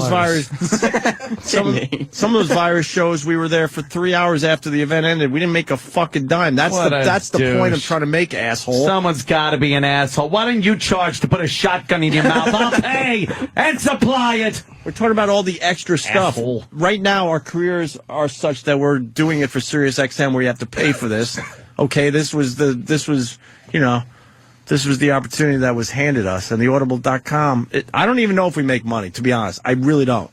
If we do, it's a very tiny little percentage of that fucking thing. I don't know. I really don't know. I'd love to get an accounting of that. I charge for photos. You do? That's right. Yes. Hey, can I take a picture with you? That'll be $41. One. Shit stain. And that's got to be inconvenient that they got to pull a single out. That's right. An extra single with $40 and 20 nickels. That's a lot. I want 2 20s and 20 nickels. A lot of pocket money. Right. Ant's doing free broadcasts. I'm making videos. This is all stuff we probably could charge for. There's a very popular fucking radio personality that does exactly that. Charges for everything he does. That's the point I'm making. Jimmy Norton. I give a discount for good fans. If you wish a hello from Jimmy, will cost you $7. Well wishings from Jimmy are $10. Salutations from Jimmy are $11.38. All right, Sam ran into a big celebrity that wasn't scheduled to be there. This was my biggest celebrity. We're going to have to break the interviews into 2 parts. We're going to do this last 1 or 2, and then we're going to save the rest for tomorrow. Yeah, save all the superheroes for tomorrow, because the superheroes are ridiculous. I hear they're great. They're fucking hilarious. They're great interviews. We probably should have started with that. No, end with it. End strong. End strong tomorrow with that? Yeah. All right. This is just a We're here taste. at Big AppleCon with Anthony from the Opie and Anthony Show. Wow. Anthony, what's the hat? Jeez, Ed, you're at a booth and everything? Wow. That's pretty neat. How did you not know he was going to be there? He wasn't scheduled. I wasn't scheduled. I just popped in. People just started texting, hey, did you hear who just showed up? Anthony. Yep. From the, so E-Rock and me scoured throughout the whole thing. E-Rock stopping at every toy booth. And finally we found him. On the concession line, a fan actually came up that doesn't listen to the show, only knew me from Red Eye. I've gotten a lot of that, too. Only knew me from fucking Red Eye. Yep. Wow. Fuck is that? That's pretty cool. Yeah. Bill in Philly. Hello. Hello, Bill. What up, Bill? Morning, gentlemen. Hey. Listen, I want to talk about that guy who just talked about Audible. Fuck you. These guys, Jimmy Norton, after his show, sits around. I ask for an autograph. He gives it to me. He doesn't say, no, buy my book and then I'll sign it for you. If you bring your own book, he signed it for me. You guys, again, stay 2-3 hours after the show. And if you remember years ago, you guys were constantly talking about your little underground syndicate. So you guys have done more for fans for nothing, and that motherfucker's going to bring up somebody spending $9 a month. Well, the Audible is another way to listen to the show if you don't subscribe to SiriusXM. We're in the pay radio we're in the pay radio business right now. Who knows what our careers are going to, lead us to, but bring that up. He's a fucking asshole for as much as you guys have done for nothing. the point is we've done a lot of stuff for free, all those live gigs and stuff. I mean, it's kind of insulting, to be honest with you. Yeah, I mean, guy's an asshole. I'm hoping to do that Kentucky Chicken Festival. Absolutely. I'm gunning for. All right, Bill, I appreciate the backup there. Thank you. Keep talking, Bill. Let's go back to Anthony. Oh. A big get for Sam at this Comic-Con. Yeah. We're here at Big AppleCon with Anthony from the Opie and Anthony Show. Anthony, what's the haps? Well, I've come here just to check out the scene, see some huge celebrities. I hear, now I don't know if this is true or not, but I hear, rumor has it, Tom Wopat and John Schneider in one place at the same time. I interviewed Tom Wopat. No, you didn't. Yes, I did. Thanks to this, he's now the second biggest celebrity that I've interviewed today. Wow, who's the first? You! Oh, my. Of course. I feel stunned and just flattered. Can you pause this for a the second? Iron Sheik is here, too. How is this worse than the Tom Wopat interview? I know. It is. Sam just brings out the worst in people. And I don't mean in a way where it's like, wow, that was really bad. Like, you bring out the dullness. Oh, like I make other people look bad? Not me. No. It's not I'm not a dull questioner. No, it's just, yeah, you kind of just are there and you're kind of smarmy. You're a lump. Yeah. So you just kind of sit there going, I don't know, what do you want me to say? Yeah, the questions are all about you shining and not the guest shining. Yes. So you make it about yourself. Hey, Sam. how about those That's the haps? mistake you're making. All right, Yeah. it's all about that. You and the haps. I told you. Yeah. I said he was. What's the word, Clyde? All right, it's all about you. Just flattered. The Iron Sheik is here, too. I did see the Iron Sheik. His bodyguard was rolling him through in his wheelchair. Yes. To go to the bathroom, which is odd and ironic, because why would he actually go to a bathroom when he could just piss himself right there in the wheelchair? He's done before. He's done it before. What's the biggie? You think he's ever going to live that down? Hell no. Not on this show. It's brought up every other minute.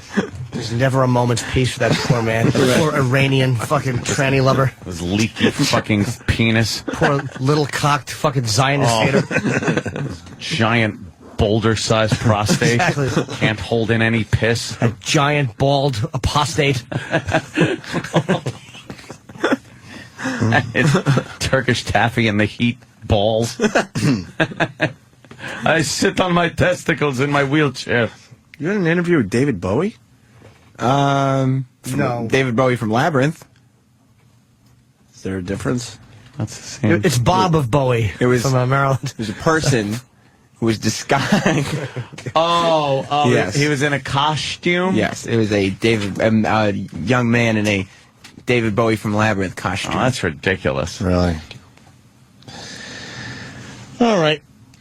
Let's finish up the big interview with Anthony, Oh, wow. and then the rest of the interviews will have to wait till tomorrow. Yeah, keep them. You know what you do? You always leave them wanting more. Opie. That's right, Jimmy. Yeah. That's right.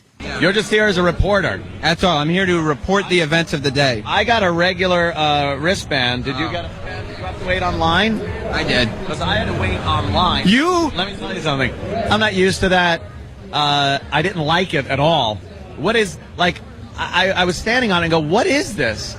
And someone said a line, and I'm like, people stand on these? Were you afraid that somebody waiting on the line would come up to you and say, weren't you Anthony from Opie and Anthony? I thought that was going to happen. I expected at any moment to be whisked in and not have to wait on a line. So it was upsetting to actually have to do that. This is going to really upset you. E-Rock told me he was waiting online, and a fan behind him scolded the security guard saying, don't you know who this is? It's E-Rock, and E-Rock was indeed whisked to the front. All right, that does piss me off. That does, because I actually saw Lou Ferrigno waiting on the line. They wouldn't even let him in. Look, I don't have time to really stand around here. I know. I got huge celebrities to see. Well, Tom Wopat is that way. And I'm going that way. And I hear there's a DeLorean here. It is, yeah. It's got video screens like in the headlights. But the one from the movie didn't. It's got a lot of video screens in it. Oh, fuck. What is it, pimped out? A little. Oh, they ruin everything. They? Car customizer. Yeah, just leave it at that. All right, well, you have a good time. Have fun. Just wanted to stop it. Yeah, exactly. I kind of felt that one. Jesus. Greg from Greg, you're the one that wrote about Audible. Oh. Yes, Opie. Go You ahead. guys get 95% of that money out of Audible. Yep. All right. Yeah, you're right. We do. I just looked at the contract. This is a joke, right? 95%. It's right there on the website, Opie. Yep. I don't. 95%. I remember that. You guys take every penny of ours. Yeah. Yeah, we're taking every. Then you don't have to listen. Do you get it? Oh, fuck. How'd you not see that one coming? I knew he was being... It's on the website? It's on the website. What the people make. Exactly. It's in the contract. What makes you think it'd be honored anyway? It's in the contract. Oh, fuck, you're pissed. I could tell. I don't know. I think Bob gave away the Audible thing, too. Like, he pretty much gave away everything else for us. Oh, shit. That was nice, Bob. That was smart. So tomorrow, as we continue with the interviews, Sam meets Iceman, who's covered in blue paint. Sam meets David Bowie from Labyrinth and talks about his bulge. Sam meets the Joker and asks about who the Joker's met. Then the Joker gets serious and drops character when Heath Ledger comes up. Oh, yuck. Sam meets a Ghostbuster who has a lot of info. Sam talks to the Ghostbuster about Ernie Hudson's pathetic Ghostbuster suit. Sam meets a guy playing with a lightsaber.